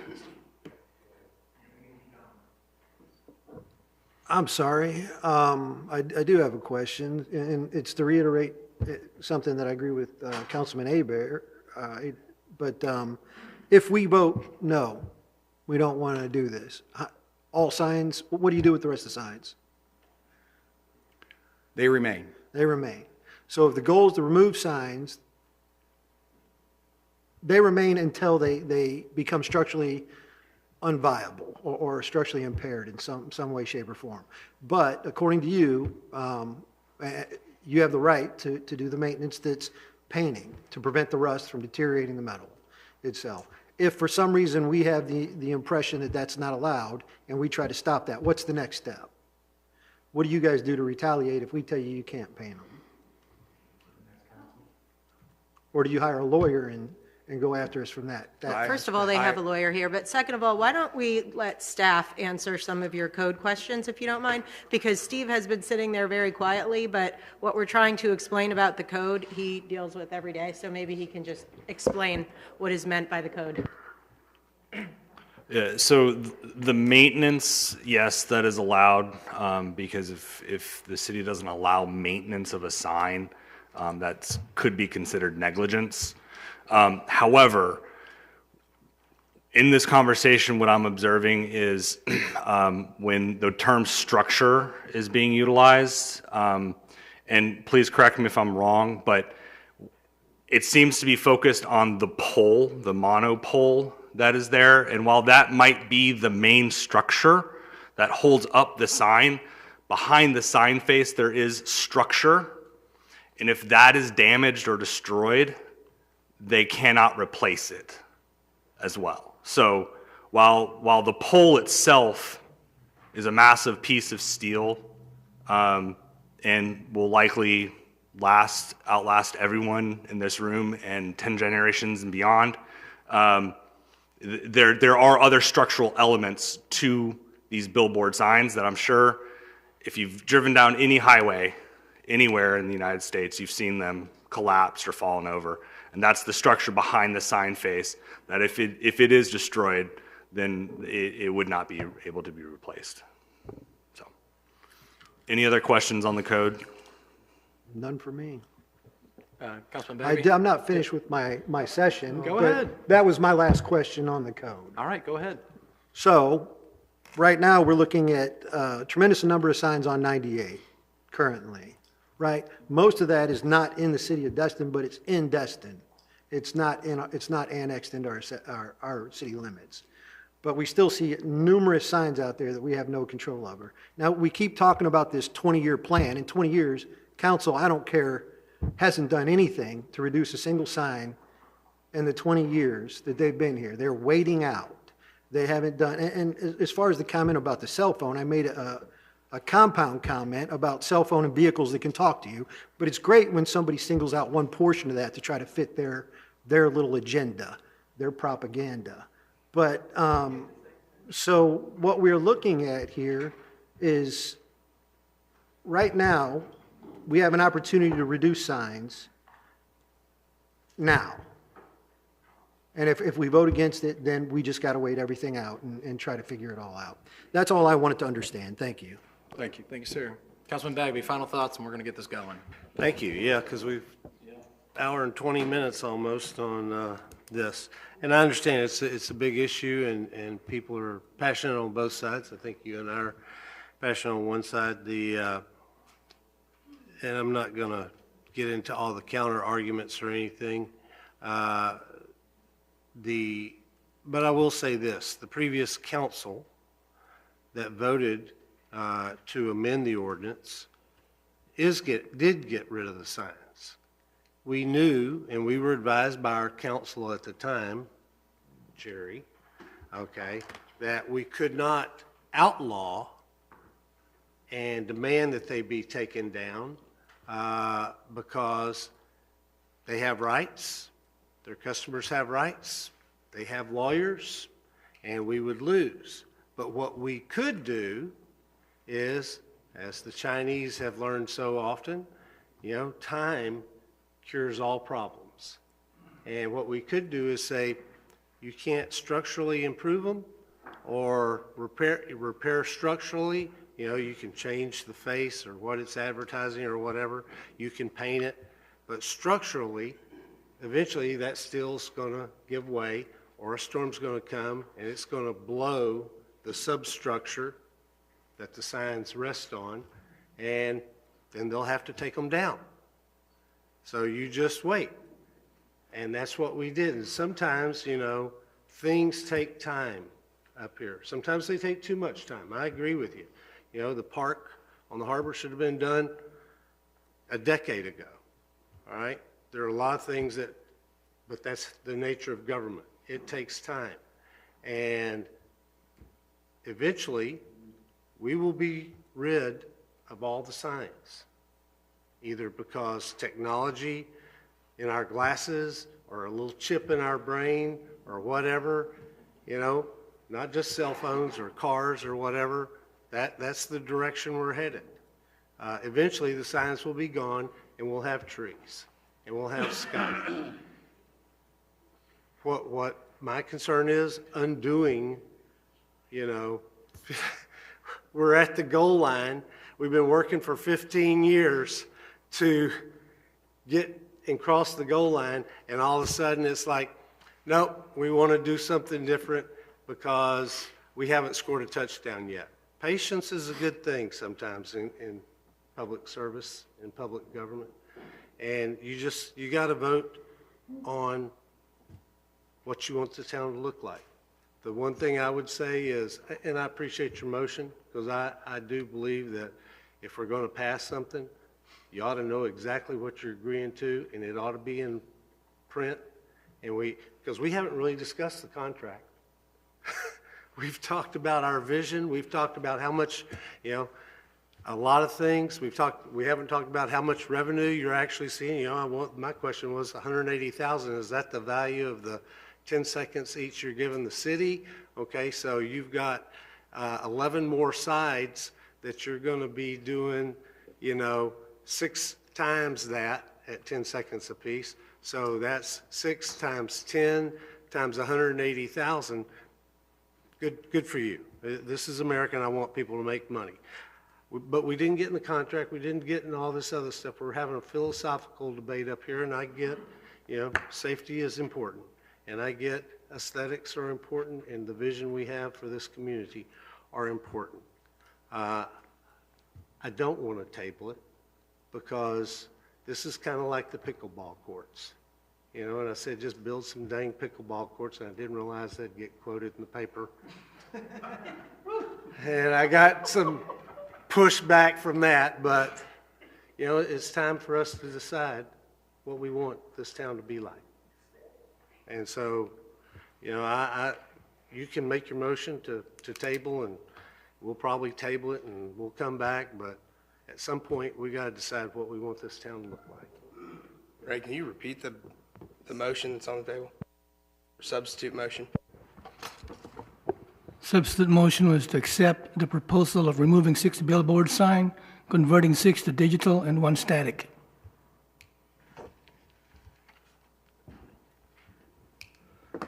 I would go back and make the motion to table again. All right, I have a motion to table. Do I hear a second? All right, looks like it's dying for a lack of a second. We're still on the motion. And I will call the vote for the substitute motion.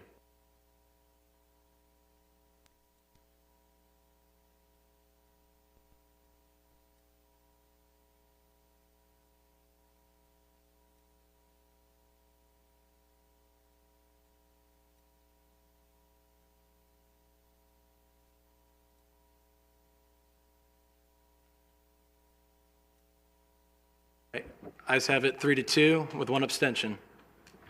Is that a?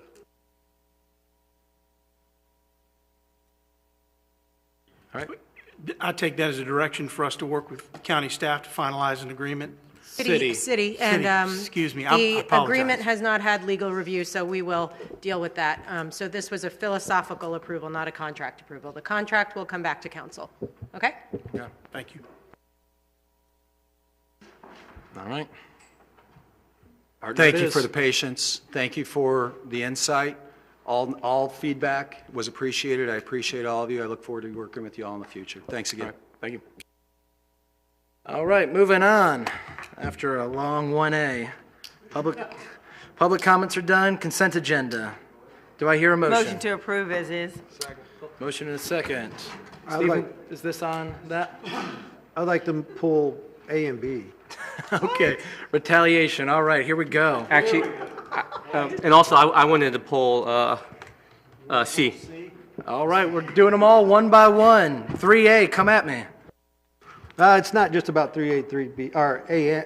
I just, as a joint, can you just let the public know so they understand what they're spending, what you've accomplished during these 2 things? Yeah. Because from what I hear, it's good things. Absolutely. So they should be Oh, able of to course, yeah, understand. happy to communicate I'm on not here that. to attack or retaliate. Yeah, I'm here no. to serve the public. I'm just having fun up here. I'm just having fun. Same team. All right, 1, the League of Mayors Legislation Action Day. All right, so we were at Tallahassee. So while we were up there defending home rule and some of the bills that are coming up to preempt us here locally from making our own decisions, we were there. I was there as a collective whole on those issues. While I was up there, I was talking to Representative Pat Maney, Senator Jay Trumbull, and a few other representatives from our panhandle that aren't representing us, and making sure that our appropriations, all 7 of them, any information they needed, if I needed to lobby with any of the other delegated voters on our on our appropriation. So basically trying to bring home as much of the 7 appropriations that we asked and the money that we were asking to come back home. The update is because of so many HOA members speaking out over in Four Prong Lake, that became the priority for Representative Maney, seeing that there was about 50 citizens there asking that this is a serious issue. So that is fully funded right now in the Senate, still under negotiations, but that is their number one priority that they're not pulling from. The other two consisting of the total 3 out of the 7 appropriations that we requested. The dredging is partially funded right now, and they're working to get that back up to a fully funded, and the Stallman intersection at Highway 98 is also partially funded. Crosstown and the other 3 appropriations were denied at either committee or Senate. So just updates on that. 3B was going down there, and that's just leadership, communication, and trying to be more effective leader for us up here as well as the citizens. So that was a workshop on how to communicate and lead not only a council, but trying to lead individual workshops individually to try to get the most out of it. So that's A and B for you. Thank you very much for your diligence in serving this community. Yes, sir. John, Councilman Stevens? Sorry. Yeah, for... Sorry, I'm not on a first name basis with you. No worries. For consent, or for the public comments under the approval of minutes, on page 98, under public comments, it said that there's 2 residents that wanted to fill the interim council member position. It was actually only 1 resident that wanted to, me. So I just wanted to get that adjusted. All right, thank you. All right, with the correction in the minutes, I hear a motion. Second? Second. Call on the vote.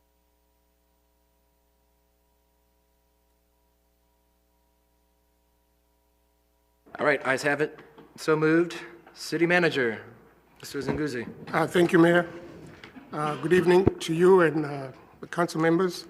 Our first item this evening has to do with a presentation by the Raymond James Group regarding our current interest rate status. Crystal, do you want to introduce the group? Yeah, Stephen Cann and Brian Hagen are here from Raymond James. At a previous council meeting, there were some questions raised between our portfolio strategy and the benchmarks that we have. So they're here to do a small presentation on the current environment, investment environment. And Andy is going to pull open the slideshow right now. Thank you guys for coming out. Wondered about that, yes. So thanks for having us. We won't take much time, only about 5 minutes of prepared remarks and only 3 slides. We'll see if we can't even shave a minute off of that. But just in light of recent conversations the last few quarters, to help provide some insight specifically to the city's bond investments and what that looks like in the context of interest rates, especially in the last couple of years. And so that's what we have up first is really just a chart of interest rates versus maturity date on a bond, with the red line on the bottom looking back 3 years to 2021, the blue line at the top today.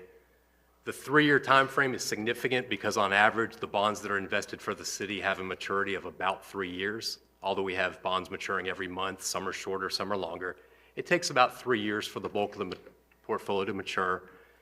And looking back at the red line at the bottom, 3 years ago, on the far, let's see, left, we see that a bond that matures in 1 month, which would be a short-term T-bill, cash, paid 0. And that's the first of the city's benchmarks, is the Florida Prime, which is essentially a 0-duration investment. It's fully liquid.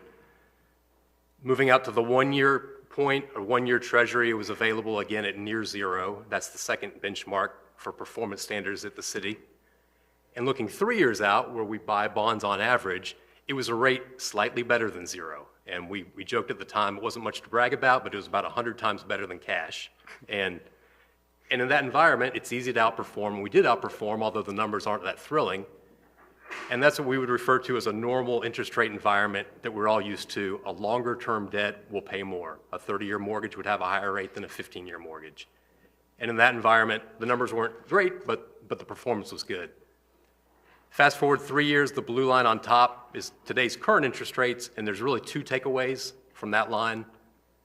First is that rates across the curve have gone dramatically higher in a short period of time as a direct result of the Federal Reserve purposefully causing that environment. But that leads to two takeaways in terms of performance on a bond portfolio. The first is, again, looking at a 3-year bond, instead of paying slightly more than 0, now pays closer to 4%. That's good news once you're able to buy a 4% bond, but that's the first takeaway, is that a portfolio of bonds is going to lag because we can't immediately invest the entire portfolio in new 3-year bonds. But that lag takes a couple of years to unfold, and in about a 3-year period, which is now, we're seeing that lag is largely gone, and we do have yields on the current portfolio closer to that 4%. And so that's good news. The other takeaway would be on the far left. Cash now is paying more than 5%, which is what we call an inversion, an unusual circumstance. We're not used to cash paying more than long-term rates. That continues and will continue to be a headwind as long as the interest rates remain that way. However, we have some thoughts on that. Do you have anything to add on that one? I would just say that the red line is more traditional, where you see a yield curve that shows next to nothing at now and something later. And then the blue line is the very unusual. In fact, I think this is the second longest period in modern history where we're at roughly 18 months of an inverted yield curve, meaning that the shorter term rate is paying more than the longer term rate. And I guess my only thought on that one would be to point out that if you were to know this 3 years ago, even though we couldn't buy things that average more than 5-year durations across the spectrum, it would seem very logical to buy into as far out as you can go to get that higher rate. However, if you'd done so, you'd be locking in now what would be 50% lower than what is currently at now, even in an inverted yield curve. So you had gotten your mark-to-market rates would be showing exceptionally negative returns right now, even though you would have locked in a higher rate than the 0 that it was giving at the time. And ironically now, we took a bunch of, well, actually it was almost 3 years ago when we made the big recommendation to shift more funds into CDs and lock in higher rates at a shorter period of time, which has now been our number one performer. And then the longer term looks not as attractive, but where are we going from here? If they keep going lower, then it will have looked really attractive. And that's the dichotomy we have to face every day with managing the portfolio. Right, so two takeaways on this slide before we move on. First is in the context of what do you do in this environment. The first is your cash should be earning something now, not 0, 5% or more. And that's in fact the work we've worked through Crystal and the council as well, to put essentially all the funds that are needed for the next few months into a money market fund that it's earning 5.25%. That's great. The challenge is that there is no 3-year bond available in the marketplace or anything between 1 and 5 years that's high quality that pays anywhere close to that. So we either accept an underperformance or move everything to cash. And our best insight on why we don't suggest to move to cash and stay the course really is looking to history, at times that this has happened before, and what happens there. And that's really the next slide, if I can figure out how to change it.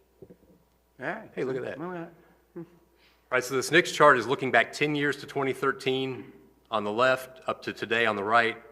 10 years ago is when we were hired to serve. This chart shows a snapshot in time throughout that 10 years of the rate on cash in red or the rate on a 3-year bond in blue.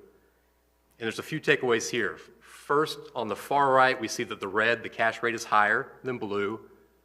But in the past decade, and in fact for decades prior, those periods of inversion are both unusual and short-lived. We don't know how long, but it tends to reverse and go back to a normal curve. The other thing we can see on this chart is there was a very rapid rise in rates compared to the prior period, which would have been the 2016 to, say, 18 timeframe in the middle of that chart. Both periods had an inversion, like we're seeing now, just more dramatic now than we saw before. But what we saw in the 2016 through 19 period is what is sometimes typical. Again, we don't know how this ends, but typically things reset abruptly, which is what happened with COVID, a recession, and everything went back to 0. If you own cash, you went to 0 immediately with it. If you owned a 3-year bond for at least 3 years into that new environment of 0 interest rates, the return was very good. And in fact, that was 2 of our best years of outperformance. And we joked at the time, it won't last forever, it depends on what happens to interest rates. But that's a takeaway there, is that moving to cash would ultimately burn you historically, and we believe that's the case again. Anything to add on that one? Yeah, I would just simply add that a couple things. One is we always try to find times to sit down with each one of y'all individually to discuss this personally so that you can ask your own questions and not, get kind of caught up in whether or not it's logical to ask something pertinent or not kind of thing. And number two is that on this chart it shows that we've beaten our benchmark roughly 80% of the time. And when we were here last time, I don't know, about 3 months ago, there was some question about, well, how are we not beating the benchmark? We said, just stand by. Because if rates do come down and we keep escalating what we're getting maturing at a higher rate, then eventually we're going to be on the pretty side of this curve. And that's where we are now. We're actually where you look at, and we'll show this on the next slide, but Steve's going to show us on the next slide. Yeah, we do. We have one final slide. This is the chart we always include in the quarterly report, but it helps show these things in action and not only a snapshot in time, but what it looks like investing in a portfolio over time and seeing these lags and seeing these inversions. Again, the chart all the way back to 2013. The dark blue line is the city's realized performance, whereas the light blue line is, there you go, the portfolio of one-year U.S. Treasuries during that time, which is the benchmark. Again, we look back at the 2016 period. When rates rose last time around, our outperformance narrowed, but when rates collapsed after that into COVID, it was in fact the best period of outperformance. Right. We see a repeat of that going into 2020-21. Rates come down, it hurts our outperformance and in fact underperformed for a period of time. And finally, on the far right, we see that gap closing dramatically. And this is the first time, now that that lag is caught up, now that interest rates have stopped moving, your next agenda item is the first quarterly report in several where we are showing some periods of outperformance versus benchmarks again, not for changing anything, but simply from time for these things to work out and in trusting that an unusual event historically continues to be an unusual event. Yeah, this last one basically speaks to current cash rates versus a 3-year duration, which is roughly what we have with the city of Destin, which is why you see the quarterly report, performance is excellent, 12 months is solid, and then you see the 3 years in inception, it's kind of, that's where it gets squirrely again because that's assuming mark-to-market numbers, and those are never quite accurate. You have a much better performance numbers with what Crystal produces with income and that's hard numbers of what you've actually gotten in income and dividends. Returns, those are real versus the sketchy numbers that come in at 3-year time frames. So the quarter and the year is much more in line with where we want it to be and where we're coming back to. And that very, very last right tip there, it's hard to kind of see, where it's coming up really quickly. That's maturities of some positions that were at 1% or less that are now going in at 3 to 5 or so percent, and that's a hard steep little uptick you're seeing there, and we project that will bypass where we were and get us back on top of where we've traditionally been above our benchmark going forward. Yeah, my last takeaway would be the higher interest rate environment. It's higher than the last decade, is working its way in. Last year's calendar year performance was our best ever in the 10 years we've served at positive 4.73. The performance has clearly turned around. We'd expect that to continue. The disparity on the benchmarks remains to be determined. Depends on how long the cash inversion remains. But we would not advocate chasing that. Yeah, that's a tough one. But with money markets, it's the next logical question somebody was probably going to ask is, so with that great advice, what do we do? And our answer is still not really sure because we don't know. Right now it's very volatile, the interest rate environment is, and we don't see a clear, distinct, last year, 56% of CEOs said it was inevitably going to be a recession. In the beginning of last year, they said 56% said it's no question about it. The good Lord's been on my shoulder and says that's what it is. And then it was going to be beginning of this year. There's going to be 6 downturns in the Fed. I don't even see how that's possible that they could do that 6 times in 1 year. That doesn't seem likely. I don't know that it's going to be 2, frankly. But if that starts happening, then it makes sense to go out a little bit longer. But if the longer you go out now, the less you get. And that's a real hard pill to swallow. If you can get 5.5 on a money market right now, which you know you're not going to get if rates come down, but you get 4 on a 3, 4, 5-year CD, that's like hard to sell. So there's going to be opportunities that come up. The active money manager guys doing very, very well with that, with Eagle. The CDs are doing what we asked them to do, but I think this is going to be a very, very interesting year in regards to what we do to take advantage of the volatile situation we're in. So that was a long 5 minutes. Sorry. Councilwoman Nabear. Thanks, gentlemen, for your presentation. It's always fascinating because, I have my investments and I watch my 401k growing, and everyone last year was like, oh, it's going to be a bad year, and you're like, so far, the Dow's doing great, NASDAQ's doing great. But also the fact that this is an election year. Usually an election year is a very bad year. It's always up and down, but it's been a pretty steady, no real big drop, maybe one, but it rebounded. So do you see that where we're invested now, do you feel like we're in the right place for this type of volatility that could kick in because the elections are coming up at the end of this year? Yeah, I can. Go ahead. I can feel that from both our experience with institutional cash management type clients similar to the city, and again, as a resident and a homeowner here in the city as well, my answers are resounding yes. If there's ever going to be a period of underperformance like we've seen, I would rather that be during a strong economy with strong ad valorem revenues, that type of thing. This type of portfolio, especially after locking in the higher rates, is set to perform better than just about anything else should things really get bad as 08 that we spoke to earlier. That's the time it's going to work best historically. Nothing's guaranteed, but that's where I'd want to be. You're right that historically election years tend to be more volatile because everybody's jockeying to try to pitch their angle, right? But statistically, the stock markets that is, tends to outperform a little bit more during real election years than not. We're not in the stock market. The bond market also tends to do a little better during re-election years also because they're trying to, this is not a political statement, but everybody's trying to, make it look pretty so that they can get reelected, et cetera. Both parties do it. It's just what happens consistently.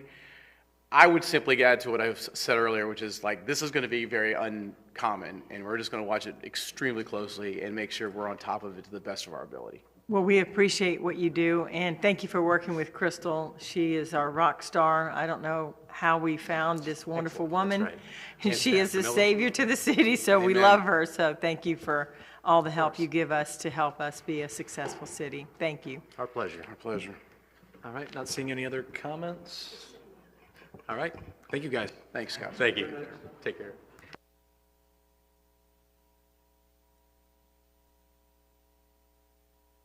All right, Bruce? Yes, the next item is about the quarterly investment report. Crystal, do you want to just give highlights of it? Yes, so I put this right after the Raymond James presentation so that you'd have numbers available to you. The bottom line is that quarter ending December 31st, we earned more in interest income than we have in many years. So we're doing well at this point. And with that, I'll take any questions. And we still have our wonderful Raymond James guys here if you I just want to commend you for finding us more money, Crystal. Thank you. All right, Councilman Bagby? Yeah, I just have one ask. On the comparison sheet, you have, our performance versus the Bank of America performance. I would just ask in future quarters, you can come up, you don't have to, but in future quarters, could you also track the Florida Prime or the FMI? Yeah. I will need the microphone for that one. Okay. The I know it's lagging. On the chart, we cannot because we don't have the feed for that data. We had maybe 100 or more bond benchmarks to choose from, and what we learned is while we had access to all of those benchmarks, the public did not. It's a licensing thing.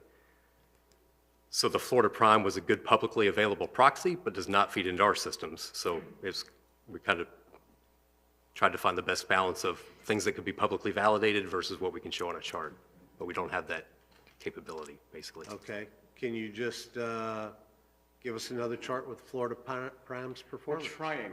Yeah. It's not as easy as it sounds. No, I know. But yeah, we're working on it. I understand that to produce the numbers, Crystal is already doing a little bit of math because the construction of that number is also a bit different. Mm-hmm. It's more of a forward-looking, what is your rate today if you place cash with the fund? Yeah. It is not an experience of your investment in that fund historically, and so there's a bit of a It's forward-looking, not backward-looking. Right. So depending on where the yield curve is, they either look better than us or much worse than us. Mm-hmm. And we have to give only backward-looking. Mm-hmm. The only thing we have that's forward-looking is mark-to-market, which almost always makes you look bad. Right. And so it's not apples to apples, but we're working hard to see if we can find more apples. Okay. What I don't know, but I'll look at and share with Crystal if we come up with something, if they publish a similar number that is in that 3-year range that's closer to the experience of a 3-year duration bond portfolio, that might be useful. I don't know if they even produced that number. And I'm just glad that you guys didn't vote to remove the table, because I think the table's a really good idea. Yeah. It's still here. It's still here. All right. Yeah. All right, thanks, guys. All right. Yeah, we have 2 benchmarks, so. Correct. A benchmark doesn't do you much good if you're not comparing to a benchmark. So if we can figure out, and next quarter, hopefully you'll have that figured out. I think if we can get the yield curve back to something that's flat or even normal, then I think we can get back to some kind of benchmarking that's logical. Okay. All right, thank you guys, again. All right. City Manager. Yes, the next item is about the city's mobility plan, and our city engineer and our consultants will cover that for us. Let me just say that tonight's presentation is geared to get council's input on the priority listing of the projects that we have for you, as well as the phasing. So, city engineer? Good evening, Council Mayor. So yes, this mobility plan's been in the works for a while now. We've had public workshops, we've taken it to committees. So now we're bringing it back to you all with rankings based on the feedback we received. And Tim from 3TP Ventures is here to provide a little presentation. And then we're here to answer any questions.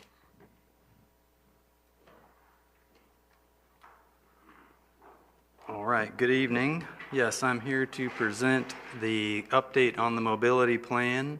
I'm Tim from 3TP Ventures. I have a brief presentation. I guess I have control here.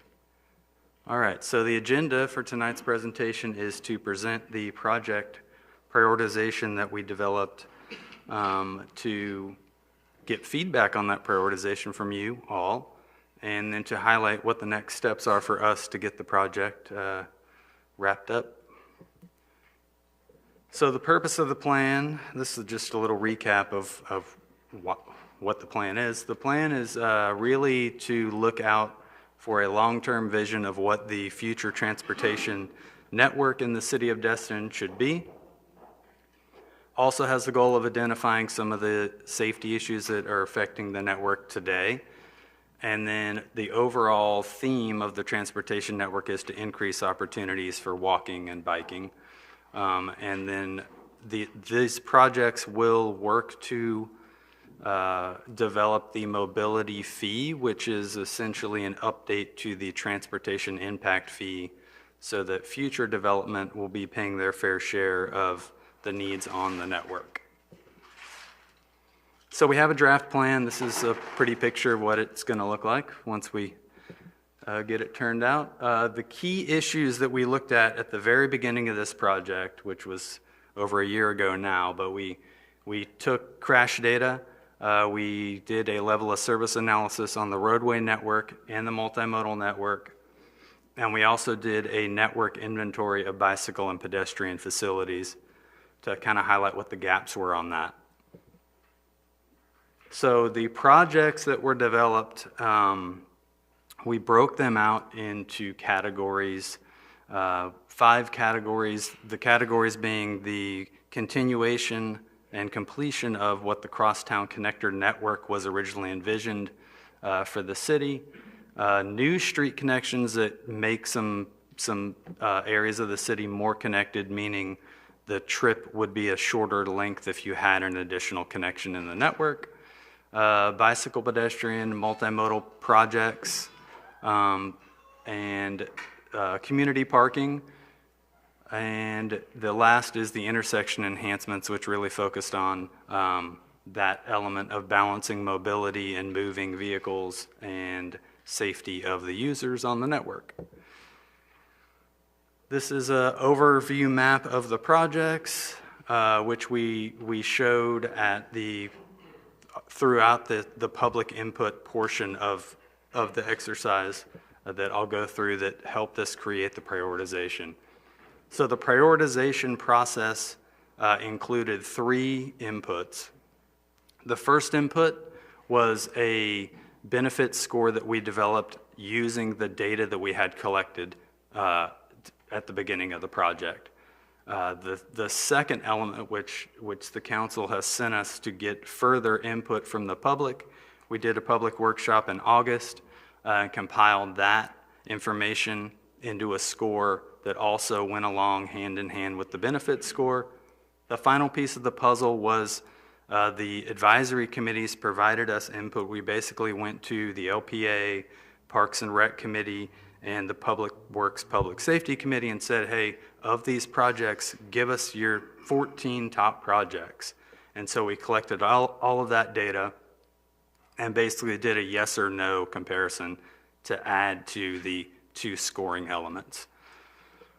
So once we synthesized all of that information to come up with priorities, we broke the projects into 3 separate phases. So from current day to the 2050 planning horizon, we developed 3 basic groups of projects, being phase 1, phase 2, and 3 based on the years.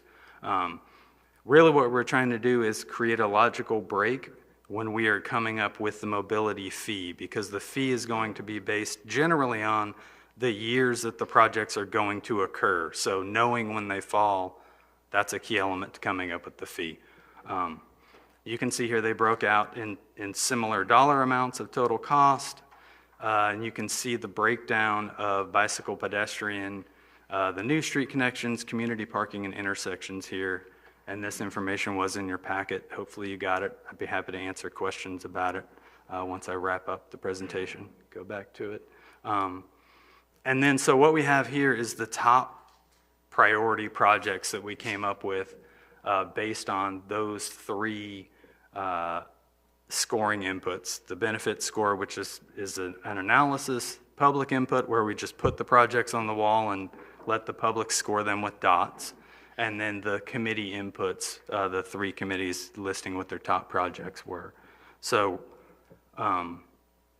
so the goal for tonight is to get input from council on the scoring that we came up with for the projects, and see if there were any of the prioritization projects you had specific input on that we could incorporate so that we can go in and get the draft plan completed so that we can bring it back and have you guys vote on it so we can move on to the fee. All right. That's our open invitation. I had one more slide. All right, keep going. Okay. I did. Next steps, and this really puts a bow on it. What we're looking for is for you to provide final comments and endorse our prioritization and the community's prioritization, really. And then so that we can get those final comments into our final draft and move the project forward. And then the next step will be beginning the process of calculating the mobility fee and getting input, obviously, from you on how that fee evolves. So that we have to sharpen our pencils again once we wrap up the plan itself so we can get that fee adopted. Now I'm done. Thank you. All right, does anyone have any further input? All right, Councilman Destin. This plan has been reviewed by Public Safety, Public Works, Yes, sir. and they endorsed? I don't think we specifically asked for endorsement. We asked for them to provide input on the projects that we had developed. So the if I understand correctly, the draft plan will go through LPA and, yeah. Correct. For the endorsement from the LPA. I would have appreciated their vote on the opinion to endorse or not endorse. There are a couple of projects here that are pretty expensive. $31 million on the Zerby Street parking lot. You know, the power line easement, multi-purpose, I see is what, 10 or 11 million? That is the linear park, I take it, or? The linear trail. Whatever we want to call it. I think we determined earlier that we weren't going to turn it into a full transportation corridor. And so the 10 million, is that for, as we have designated it would be, or is that to actually have it open to traffic? That is for the multi-use path only. Okay. You know, there are a number of the projects that I'm not sure I publicly am prepared to support at the moment. I'd still like to get a little input from the public on some of them, but that's just a personal opinion. And kind of piggybacking on the update from Representative Maney, obviously, I don't think he has the power to give us 10, but he seems very committed for that to be one of his, he hasn't said these words, but I took it as almost his legacy project that he could help Destin. So just words for thought. It might not do anything, but he was very ambitious in trying to do whatever we can to make that happen. We can always direct him to do other things or help us, but just from our last meeting in Capitol Hill, that's something he did bring up. And I've had dinner with him last week, and he's same message. Yeah. The only thing that gives me pause on all of this, what was the total amount of money on all of these projects? The total right now is 150 million. Okay, 150 million, it's not hard to calculate backwards on what the mobility fees / transportation impact fee would end up being. And so that gives me pause to all of these projects being lumped into as a priority. 150 million is 10 times what we're going to spend to underground utilities. You know, and we're going to base our transportation impact fee on that number. I've got a problem with that. All right, Councilman, go ahead. I would just provide feedback that the mobility plan represents all of the needed projects in the network, not necessarily all the projects that should be included in the mobility fee, because it's geared towards only the ones needed for future development. I just would clarify that. And all of the projects will obviously go through the capital improvements program, so this prioritization is a generalized prioritization. We're going to come up with a fee, and I take it that without a fee, we can't go forward with the new transportation scheme that we're working. Then we have to have a realistic amount on what the fee would be. And 150 million is quite ambitious and would represent a tremendous amount of increase in impact fees. And I'll say that we have it broken in 3 phases, so the fee can be looked at after each phase is completed and recalculated.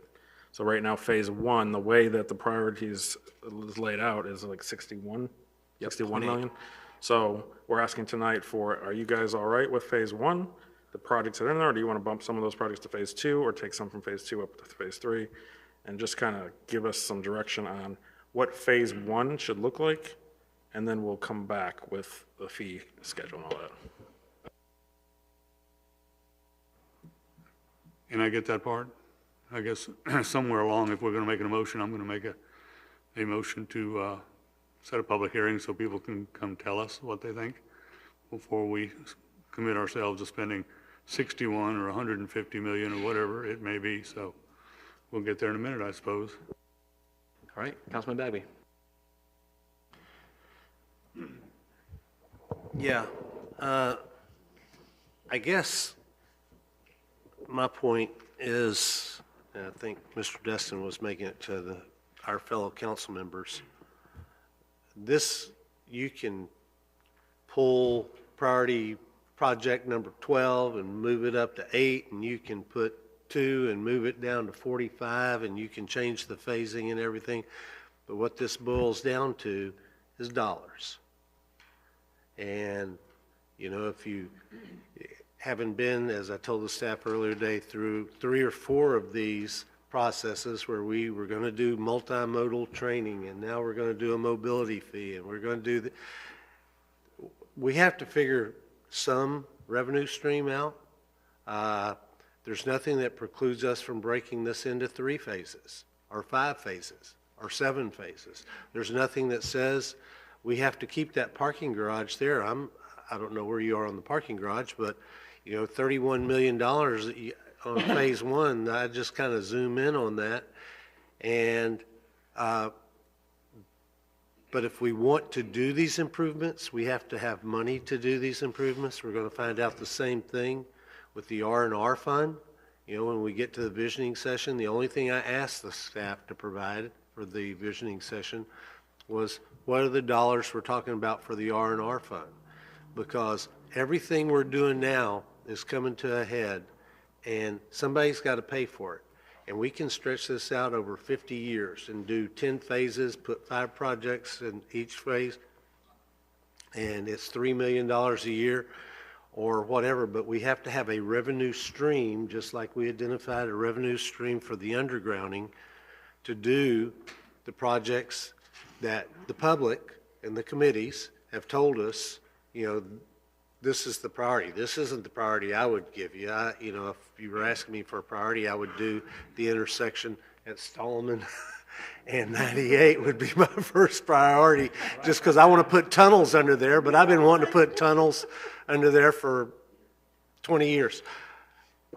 But it make no doubt, this is about money, folks. And so you can put as many projects in phase 1 as you want. You can put as few as you want. But at the end, that's going to say, we got to figure out $40 million, or we got to figure $20 million. And now, when you do a mobility fee, you got to say, all right, and here's what that equates to. And because it's got to be paid for. So you're talking about the future, but you're really talking about dollars and cents. We're going to have the same discussion, okay, when we, either at the visioning session or later on, where we say we've got to fix and replace vehicles, and how are you going to, you know, who's going to pay for it? We're way behind. We haven't done it in 10 or 12 years. I don't know when they stopped doing it, and now we got to play catch up, just like we played catch up on the staff's salary and compensation. And we have to know our numbers, and these are their best estimates on our numbers. I'm okay with another workshop if that's what the motion's going to be. I don't think it's going to change this a whole lot, other than we probably need to give you guidance and go, for me, parking garages, not in my top 10. I'm just going to tell you, particularly at the cost that they are. And I know the cost isn't going to go down, but at the cost, I want to do some things that we can achieve, that we can show some progress and get people's buy-in, and then identify other, maybe we can get part of the county's half-cent tax. I know we're looking for grants. It doesn't all have to come out of the mobility fee, because I know when we put it in there, you have to calculate the mobility fee based on the projects that are approved in that phase, correct? So we need to do this, but we need to be judicious about, you know, don't take too big a bite of the apple. And I noticed our biggest bite of the apple was that first bite, and I was like, oh no. So I'll point out a couple things. When we broke this into 3 phases, we were trying to do it equally, so 50 million per phase. Once the purchase of One Harbor happened, we bumped from phase 2 to phase 1 the parking garage at Cyber Survey because of the boardwalk under the bridge, getting pedestrians to park it there and walk under the bridge. Like, that whole area's dynamic is changing. So that was what made the discrepancy between phase 1 and 2. Also, the whole point of this is to calculate a fee that new developers and redevelopment has to pay, and that is supposed to be paying for these projects. So that's the whole goal of this, and it's not the city trying to come up with extra funds to fund this. All right. My only comment to the workshop, I don't think it would matter if we put them on every billboard. We seem to get the same participation from our citizens, whether it's our DEP funds and trying to do our resiliency, or we're doing these workshops. It seems to be, at best, the top 20 all-star citizens that come out every time. So that would just be my only concern about a workshop. I mean, going the other way and doing it more judiciary, I'm not against, but that's just one thing as a comment of coming to most of those workshops. It seems to be the same input, and I just don't want to waste our staff's time hearing from the same people again. That'd be my only just 2 cents. Well, Mayor, the logical conclusion to that train of thought is never have workshops or public input. No, just again, of this, I mean, if there's other ways to solicit feedback. Oh, no, absolutely. Yeah. All right, so I didn't mean to be that funny with it, but, all right. In all seriousness, any other suggestions for these guys? They've been working hard. We're trying to get this to a head. What can we do to help them help us? I'll make a motion that we schedule this priority list for a public workshop in front of the council, and that we give staff the leeway to schedule it over the next month or two, whatever is appropriate for their timing. And, we don't have to follow it on to a meeting like this one. It looks like it's going to last a little while. So that's my motion. And I would also like to just get the Public Works and Safety's opinion about this list. Got a motion on the table. Do I hear seconds? I'll second. I'll ask that we limit it to 6 weeks to execute this workshop. Before we get to the summer, I want this thing done. We need to, okay. All right, motion, I got a second. Any further discussions? Seeing none, calling the vote. All right, ayes have it unanimously, so moved. Thank you. Mrs. Nguze, you're up next.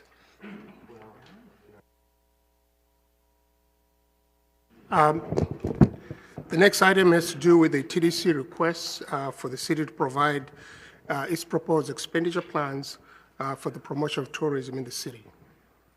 Our grants manager and Crystal will help us go through that process. Good evening, Mayor and Council. The TDC expenditure plan request came through a short while ago. This is for the fiscal year 2025. And they said we had about 1.99 million available to us from fiscal year 25 proceeds to use towards expenditure plans, which would be TDC eligible projects. In the past, and we will have to do this again, 750 of that is allocated or needs to be allocated towards the advanced funding agreement payment we have for the money we borrowed from the TDC for the Tarpon project. We also, are able to do other projects. We do recommend, we still need money for the development of the park at Crystal Beach, Tarpon, and the Short Crystal Beach Park. So, it would be staff's recommendation that we do a request for $1 million there. There are other projects that we've included that might be possibilities as well. And I feel like if we wanted to put requests in that were above that 1.9 million, we could do that. I think there is some banked money left, although we don't have a strong number on that, but I do believe we have a bank of money that we could fall back into if we needed to.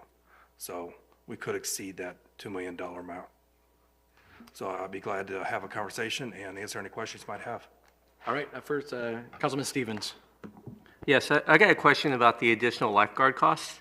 Not too long ago, the TDD had their annual meeting, and they had a slideshow that showed public safety. They allotted 4.6 to public safety, and aren't they supposed to allot 10%? State statute allows them to allow up to 10. Up to 10? So is there a way we can ask for more for public safety? You read my mind without sunshine. You guys want to ask? Yeah, answer? Yes, this is something that Kim and I and the finance director will be reaching out to the TDC director to discuss ways we can improve the way we collaborate so that we get a better understanding of how they come up with the figures and also give us enough time for us to prepare our requests and have a more collaborative effort. Anything else? Good. All right, Councilwoman Aber. I move to authorize city manager to sign and submit the expenditure plans for the following projects. Do you want me to read the attachments? 1, 2, 3, and 4? As presented. All right, I have a motion on the table. Second. The motion is second. Further discussions? Councilman Bagby? I didn't understand so they authorized how much for public safety? 4.6. Okay. So, and that's about 10%. What do they expect to bring in this year?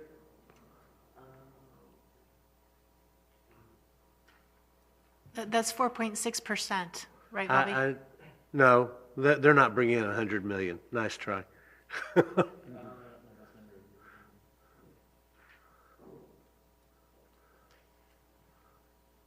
Just tell me the number. Oh. I don't know every number off the top of my head. Oh, okay. Oh, here we go. Okay, millions of dollars, FY '23, 42.8 million, Yeah. tourism tax revenue. Yeah, so they're at 10%, at 4.6 million. So my point being. No, 4.6%, not million. Oh, I thought it was 4.6 million. No, percent. Yeah, they did a little pie graph with the percentages. Oh, okay. And that was a little nugget we took away. Okay.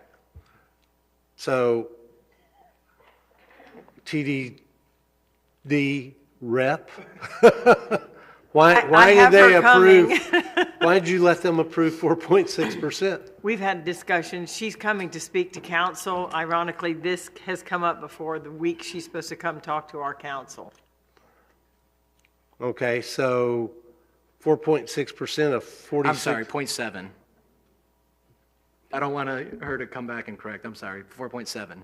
Okay, so how many millions of dollars? That's like a million point six or something? 2 million?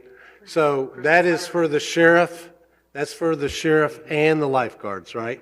For Okaloosa County, for Okaloosa Beach and ours. Yeah, okay. I'll wait till she comes. Oh, yeah. All right. Anything else? Seeing none, we have a motion and a second. I'll call the vote. Mayor, can I get some clarity first? Please. Okay, so with the motion being to put the two plans in, that plan being the advanced funding agreement payment and the Crystal Beach Park development, are there any other projects that you would like us to put in for as well? Because that will not get us quite, that'll get us to what, 1.75 million? And we have about 2, we could probably even go a little higher than that. So are there any other projects on that list that you want to do an additional request for? The beach and boardwalk operations would be one we've traditionally done in the past, and we will need to spend that money again. So if I had to make a recommendation, I would say maybe some extra funds towards that would be wise. Yeah, I would say the 500K for the dredging, because the additional lifeguards, we should be able to squeeze that out of the county. The crossovers, that's a year away, and the beach and boardwalk operations, I'm not even sure what that would entail on top of what we're already contributing. No, that, the past, let's see, it's been about 5 years. The TDC has been contributing, last year it was $600,000. Right. To keeping our operations at the beach and boardwalks, keeping the bathrooms clean, keeping the trash emptied all day long during the summer season. So I thought we were taking that out of our share. That's what this money is. This money is our okay. share. Well, then we're not going to develop Crystal Beach Park this year.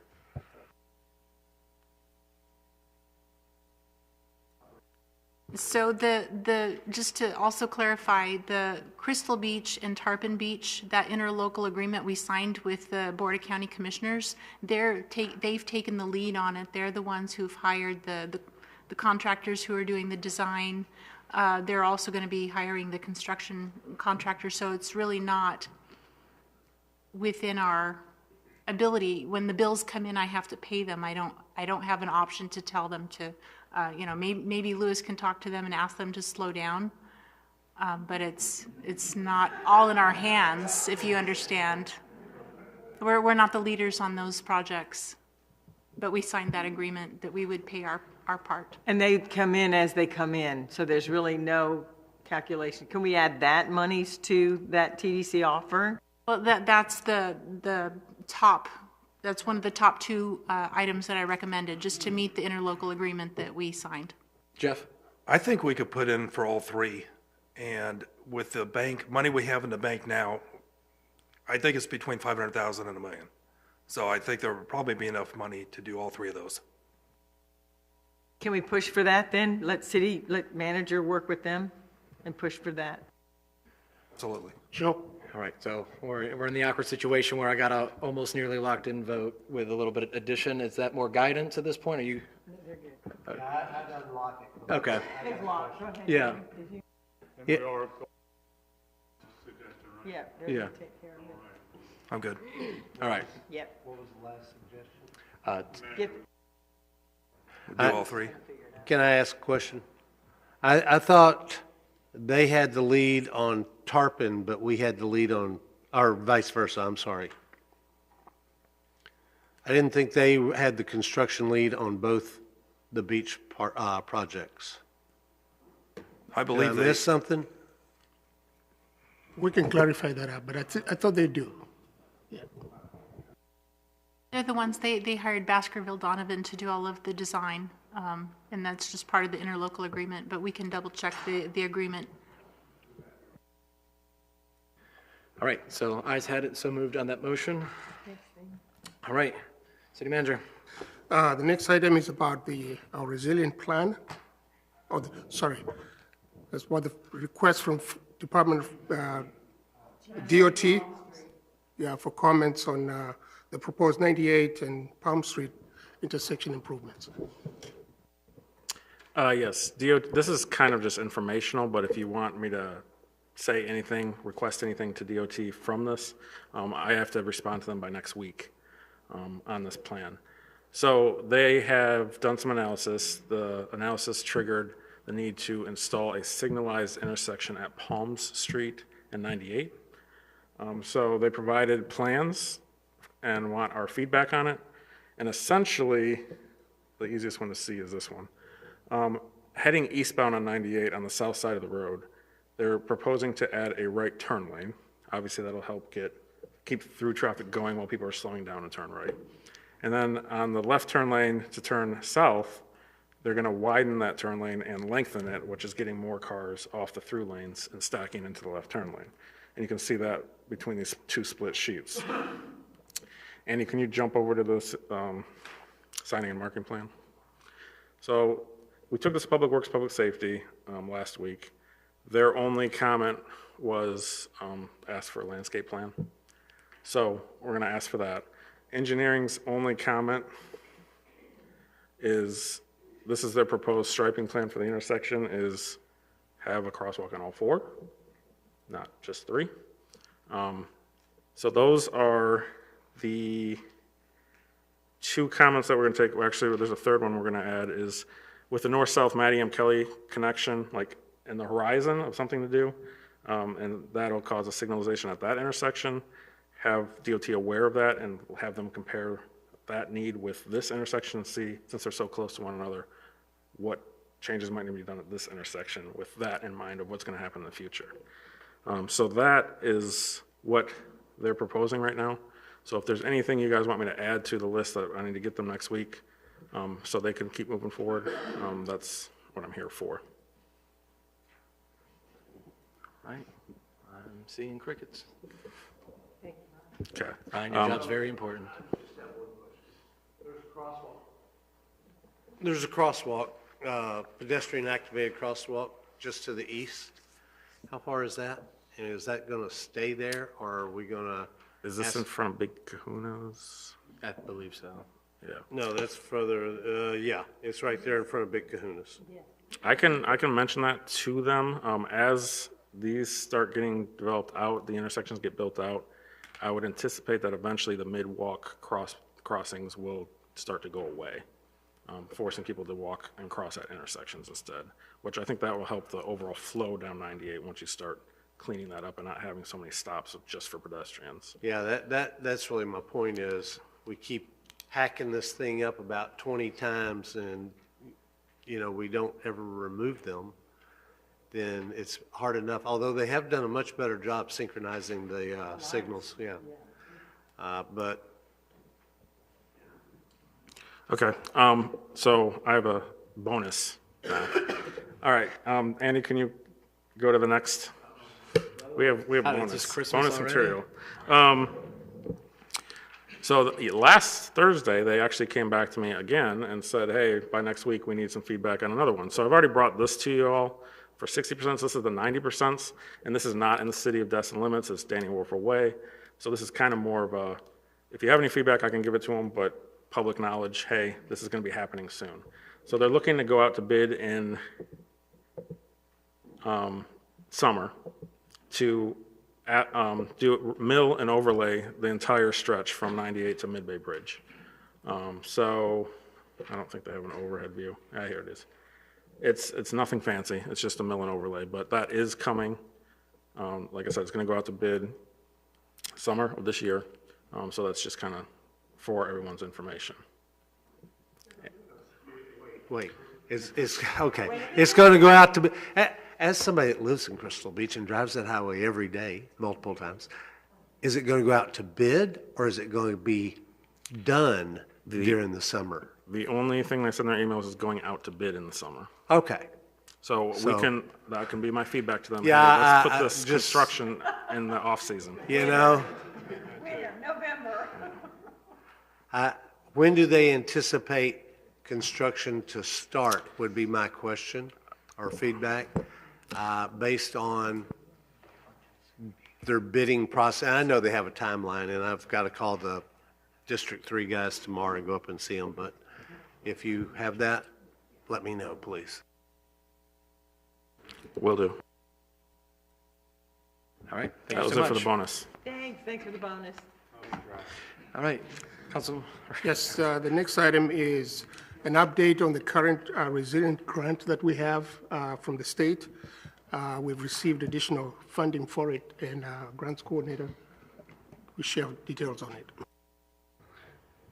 Last year, we were granted funds for a vulnerability assessment, and when the opportunity opened again for additional funding, I requested additional monies to change that to a comprehensive vulnerability assessment and to add an adaptation plan to that work, which will really give us a better final product. And we were able to get $156,000 additional dollars, and I'm asking you tonight to go ahead and approve that amendment. And then once that's approved, I'll bring back a task order to engage the engineer for that work. All right. Do I have a motion or any discussion? I move that the City Council accept FDEP Grant Agreement 23L November 64-Amendment Number 1 and authorize the city manager to execute this agreement and return it to FDEP for their execution. In addition, I move to adopt the proposed budget amendment to increase grant revenue and grant expenditures by $156,000 for FY 2024. I'll second. All right, got a motion and a second. Any further discussions? Seeing none, calling the vote. All right, ayes have it. All right, Mrs. Nguzi. Yes, the next item is regarding the funding for the pickleball courts. You previously asked us to come back and share with you some options for funding to bridge the gap. I think we have done that, and Crystal will share that information. I'm going to let Ryan Scott start off just with a description of the changes that we're requesting. Yeah, so at our last meeting, we talked about what the option that was decided, or what, $27,000 and some change over budget. So we were directed to come back with two different options of how to cover that gap.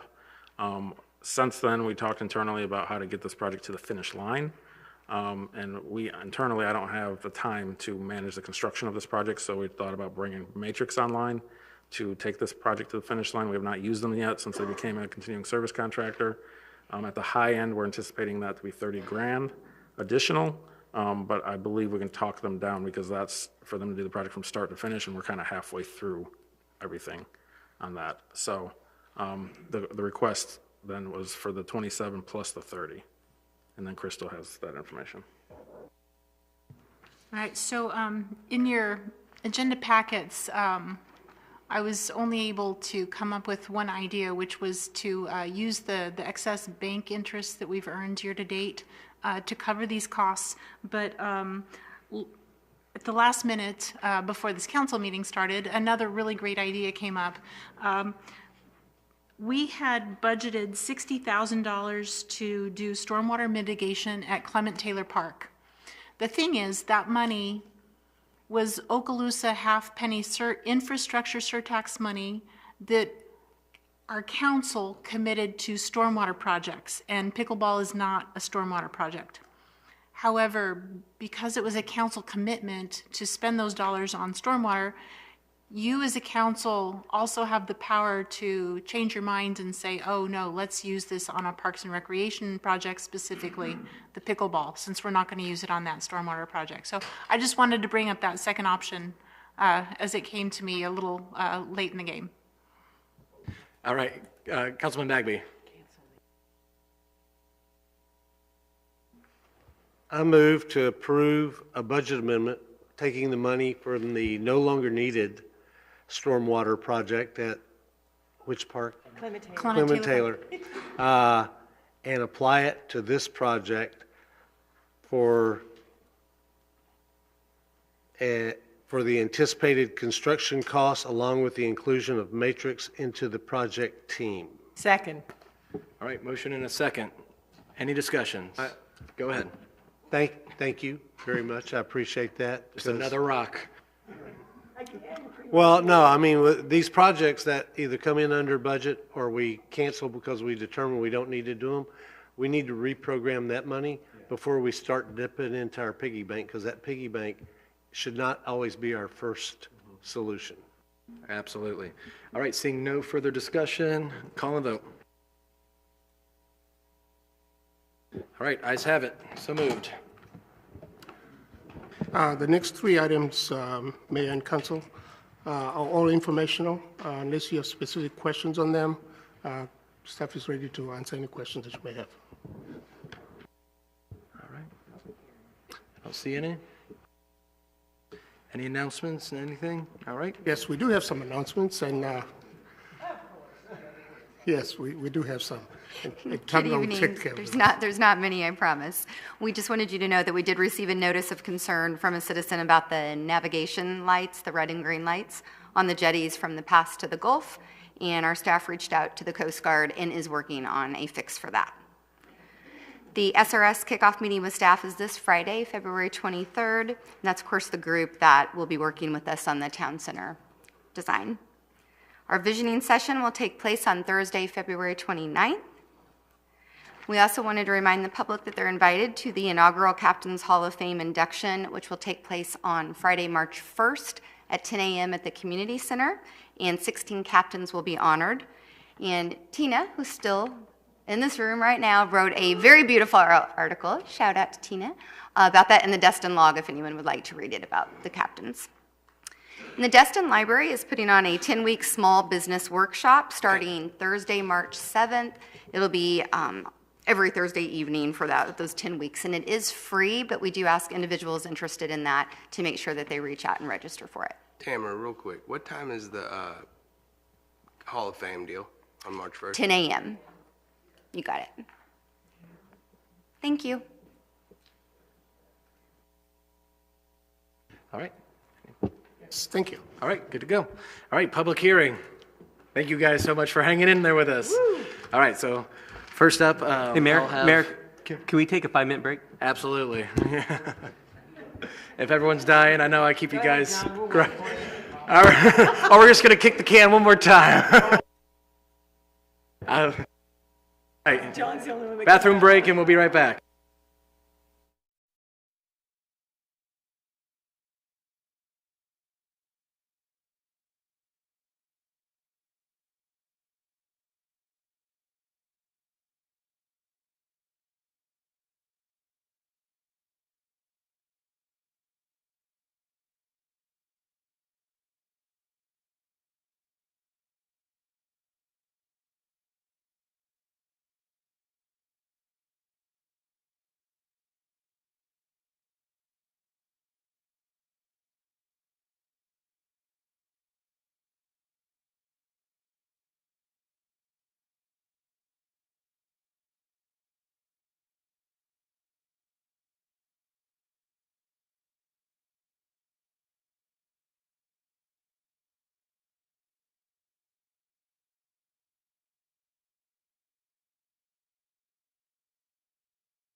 We'll continue this meeting to order. All right, our attorney, Kim Kopp. Okay, so this is 5A. This is a request from Panhandle Engineering, Inc.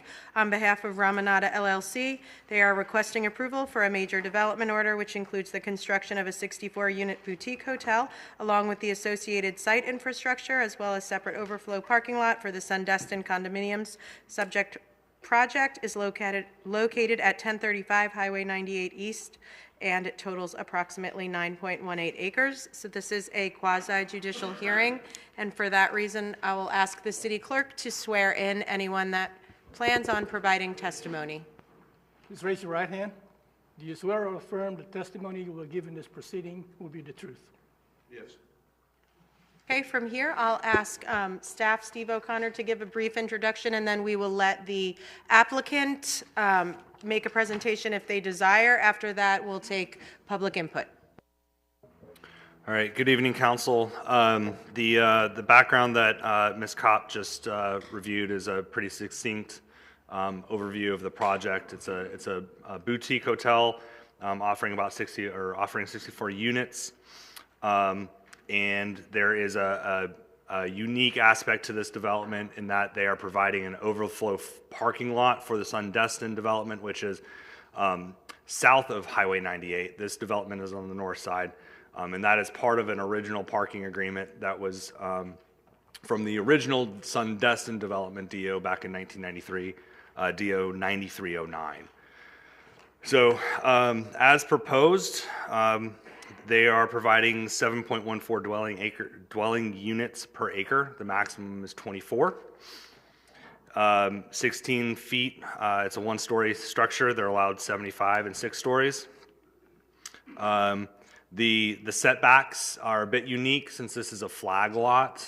Their property, there's a very small portion of the property that actually abuts Highway 98 right-of-way. So they don't meet that setback, but that's due to the orientation of the lot. Otherwise, open space, concurrency, and everything else does meet code. So just a brief overview of the parking agreement. It is an agreement between Sundestin and originally the Athena Development Enterprises back in 2003, recorded in 2004. It requires 111 parking spaces to be developed into an improved parking lot, and the agreement has been amended over time, and I believe that the agreement will be amended based on this development as well. There are, let's see here. So there is a memorandum of understanding between the two parties detailing that they both the parties agree to that parking agreement and the development of this project. And that is essentially is the extent of the public comments that staff has received for that. We did receive an updated photometric plan, and we haven't received the MOU specifically, but the updated photometric plan was in response to the memorandum of understanding. The photometric plan has not gone through official staff review. However, the only addition to it was an 8th light on the southern end of the parking lot, and I can pull that plan up for you all if you'd like to see it, but it does meet code. All right, with that, I'm sorry, go ahead. Yep, and so with that, the Panhandle Engineering is requesting consideration and approval of this major development order. And with that, I'll turn it over to the applicant. All right, thank you so much. Applicants, you're going to push the button, let it go red. It's all yours. Push the button. That little gray one. Yep. Good evening, Mayor, Councilman, staff. Jim Slonina, Panhandle Engineering, representing the applicant. I think him and Steve pretty much gave you 90% of my little bullet list also. 64 key, 1 story. I think that you asked what's a boutique hotel.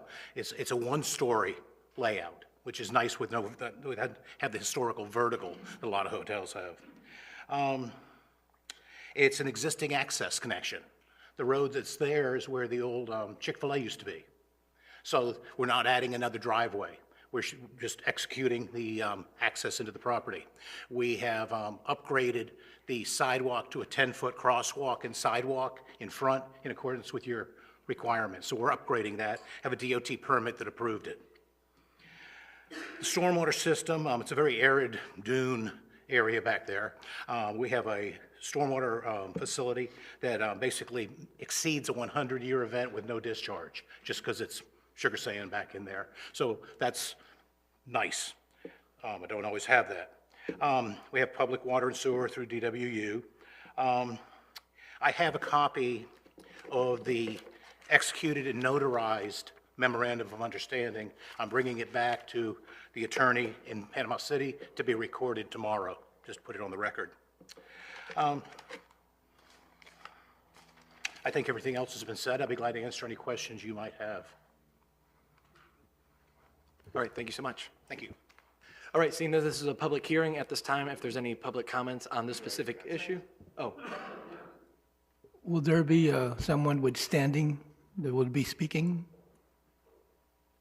Let's see. Go ahead. all right. Anyone from the public here to speak on this specific topic?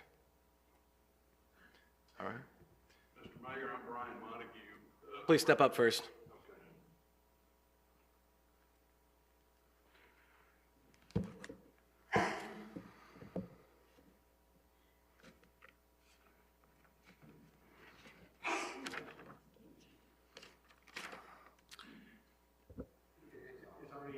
Thank you. I'm Brian Montague. I'm with the Becker Poliakoff Law Firm in Fort Walton Beach, and we're pleased to represent Sandestin International Condominium Owners Association. Just for the record, are you claiming party standing? We are an interested party, if that answers your question. Okay. Thank you. And I'm here as one of a team of lawyers who've been working on this, principal among them being, just for the record, Miss Katie Berkey, who is leading the effort and who I'm sure would want me to express our thanks to Ms. Kopp, Mr. O'Connor, and others for their work helping facilitate our concerns or address our concerns. Speaking of our concerns, they were touched on by Mr. O'Connor and Jim in those remarks, and there was mention in that connection of the change to this photometric study that amended the number of lights to 8. There's one other change, and that we would ask that the city accept, and I think it's understood to Jim and Mr. O'Connor too, and that is the sheet 12 of the plan that touches on the thickness of the base layer of the parking lot. Under the current plan, it's said to be 4 inches. Under terms of the memorandum of understanding, it would be 6 inches. And so we would ask that change be made part of the record as well. So 2 changes, sheet 12 and also the photometric component to reflect the change in the number of lights. Our interest, as I'm implying, is in preserving the overflow parking lot, which was part of the reason the development order that allowed the construction of Sandestin back in the 90s was approved. And it was approved based on, among other things, that there would be overflow parking that was both required under the terms of that and needed to this day. 111 spaces.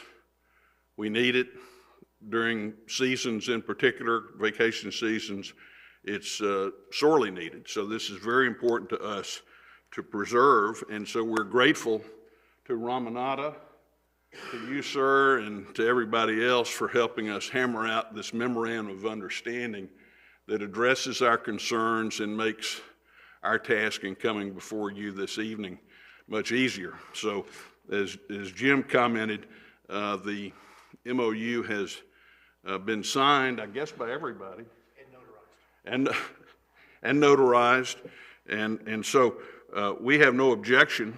We would ask perhaps that that the final approval be conditioned on the MOU being recorded in the public records by tomorrow, February 21st. And subject to the council's questions or others, that's our comment. All right. Councilman Gall, do you have a question for him? Or she's waving. I have a question. So the 2-inch base increase, was that agreed upon with? I was going to step up. Yes, I can speak for the applicant that the gentleman's comment regarding the additional light standard, as well as the 2 additional inches of base, as well as the recording as a condition of the development order approval is acceptable to us. Okay, that's all I wanted to know. And just from the city's perspective for the staff, I don't believe staff, because we just got the changes today, I don't believe staff has had the opportunity to ensure that the revisions to the lighting plan meet code, so they will want to do that. So, and Steve, am I correct on that you still need to review the lighting? Yes, it still needs to go through an official review, but like I stated earlier, it appears to meet code at this moment. And it's relevant, because if the light shines onto a residential, which I don't think there's much around there, but people can complain. So as long as that meets code, staff will be okay. All right.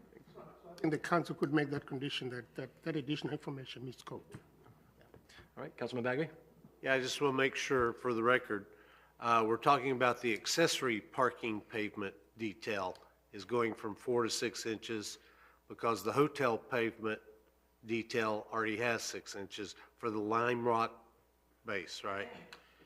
Yes, the parking lot is basically just a parking lot on base material. Right. The parking lot in the hotel has an underground stormwater system, so it has a little bit stronger bearing on it. So there is a little bit different of the substrate to the two.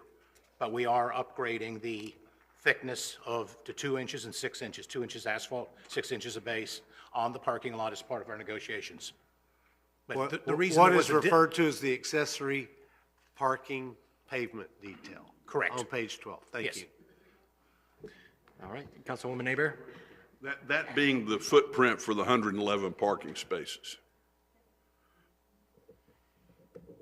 I move City Council approve I move that City Council approve Destin Villas, a major development order as presented.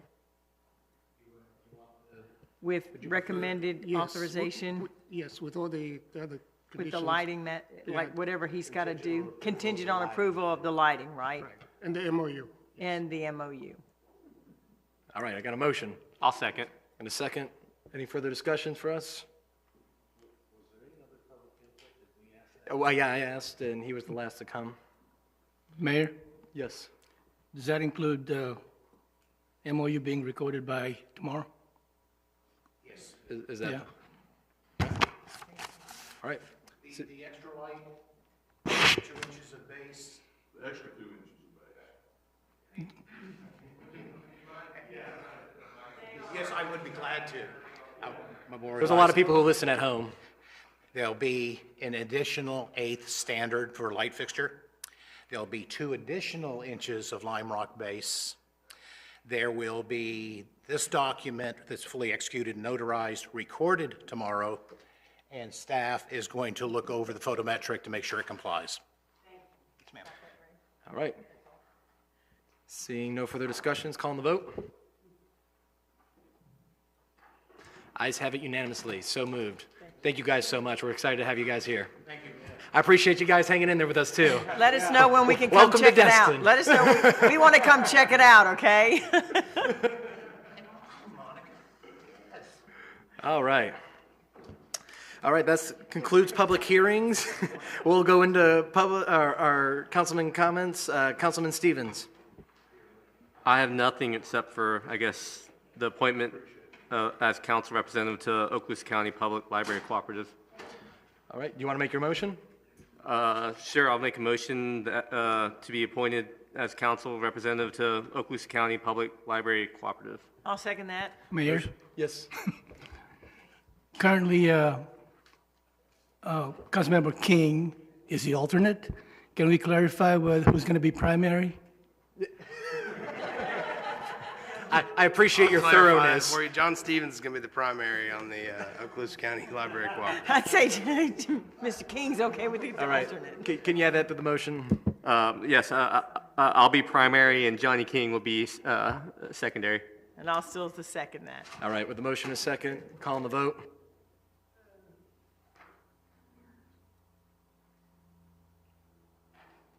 All right, ayes have it. Congratulations. All right, Councilmember Guile, the floor is yours. I'm not really going to cover project status updates today, but I do want to make a note. We are not getting to the public because we're not seeing a whole lot of public interaction with these council meetings or even the city address. We got to figure out a way to get the public more involved or get these notes out to them, including the city agenda. Because what I'm starting to see, I'm getting a lot of response about that stop sign on Kelly that we just added, and people are claiming they don't know, and I'm explaining the agenda is posted online every month, but for some reason they're claiming ignorance, and I feel we need to take some responsibility in figuring out a way to make sure the public knows how to get this information so that they can be more proactive in being involved in these decisions than reactive. So I'm just going to ask, and I'm not making a motion, I'm just asking the city to come up with some kind of ideas on how we can get them involved for the visioning session, one of the items in the visioning session.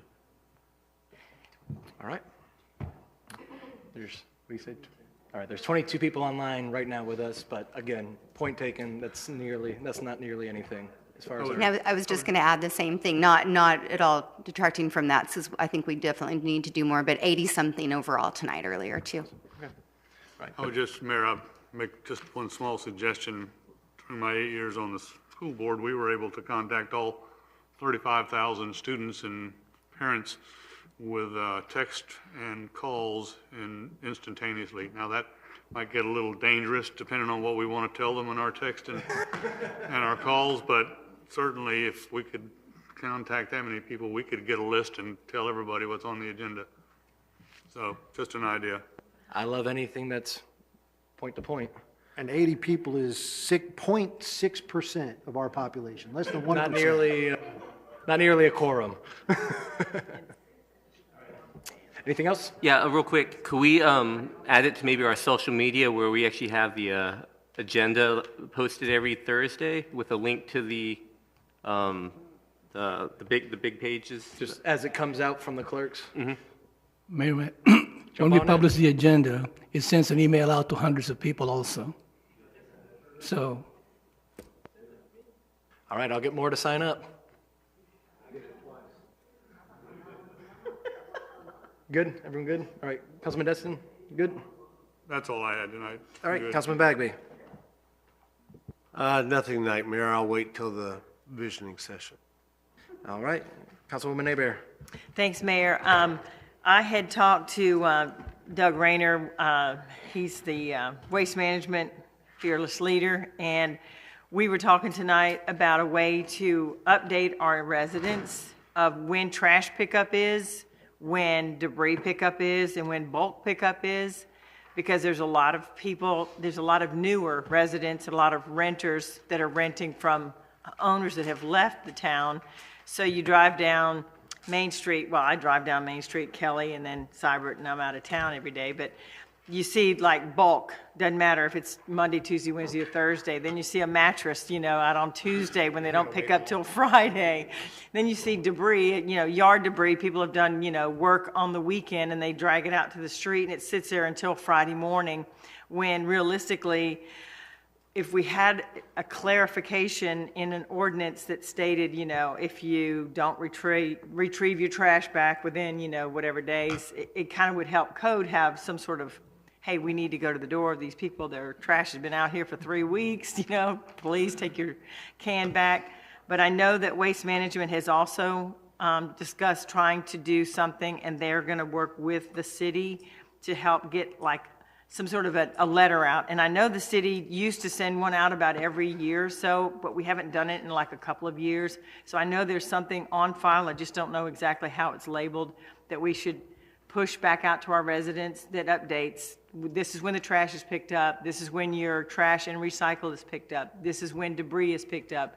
And if you have a bulk amount, call Waste Management and specialize that you need more, because Doug said that they can come and pick up stuff if you just call them. And a lot of times people don't realize you can't just drag it to the street and hope for luck that they pick it up, because they won't. If it doesn't meet the day of the week that they're supposed to pick it up, it won't get picked up. So I know there's only 22 people watching right now, so there's a bunch of residents that don't know this. So somehow I was hoping we could hopefully work with Waste Management or ourselves, have the letter that we used to send out, maybe resend it out, that notifies the citizens of the pickups of what types of trash and debris and what days, so they don't leave their trash and stuff out there all week or all month. That's all I have. Thank you. My only comment to that is I constantly forget, and I luckily have one of the trash cans that has a sticker on the top. I don't know if everyone would operate better under that, but that sure helps me figure it out. Can I keep going out there on the wrong day? All right, Councilman King. Nothing tonight, thanks. All right. All I have is Councilman Sweetser's. Now that he is gone, I was looking to take his positions on the linear trail and or park that it says here, and then the appointment to the representative of the Okaloosa County League of Cities. I'll make the motion for those two appointments, Mayor. All right. Motion and second. Any further discussion? Anyone else want it? All right, calling the vote.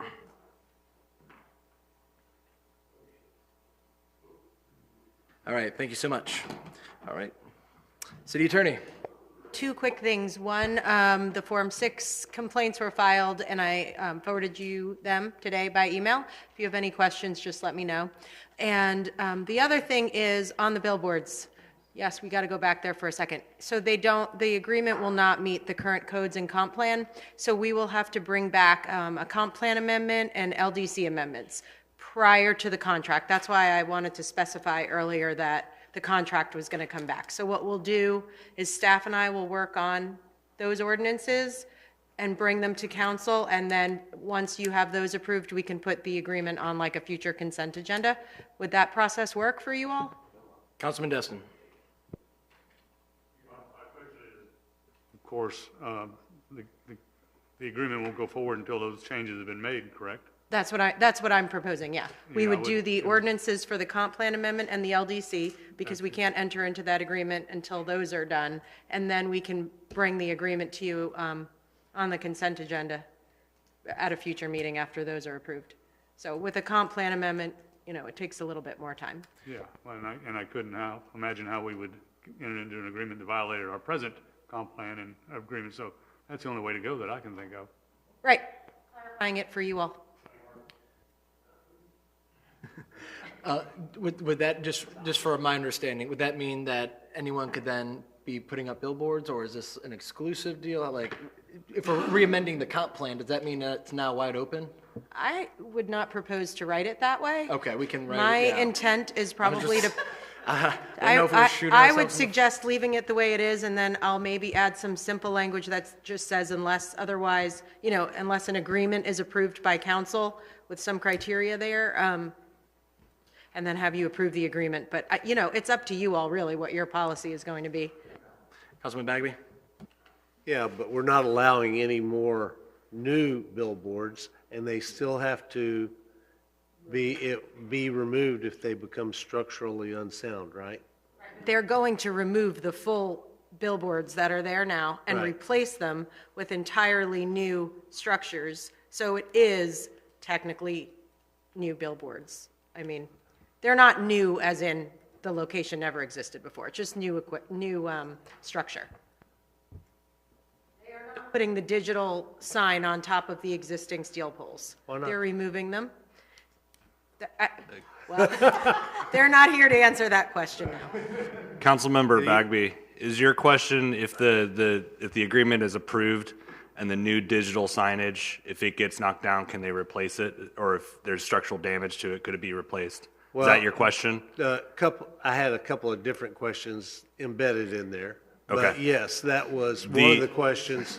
The agreement, I haven't read the new one with the no 13 signs, but the original agreement was for them to be able to rebuild should those get knocked down. Yeah, okay. I want to know the day, because obviously the only way we're going to get anything done is pack this damn hall, and I'll try to work on that. I'll get Wes Destin. So do you all want the ordinances and the agreement back on the same day, or do you want to have the ordinances, what, I'm sorry, no? Do the From the ordinance- prevailing party, do we have anything from the, for all, no, I'm going to have bias, but for you guys who said yes, this is your question. Well, this is what you're saying for those guys that said yes, it was voted yes. So it's part of the council yes. It's not just us against you situation. But the two nays are the only So ones maybe we talking try right to now, so stop I wanted to this give you an controversy opportunity now. to voice your opinion. Have that time whenever they come back with their agreement. All right, I was just helping the attorney out. I don't have any other questions, thanks. All right, thank you so much. All right, public comments. Final last word. Seeing none. Motion to adjourn, or not motion, adjourn. Adjourned.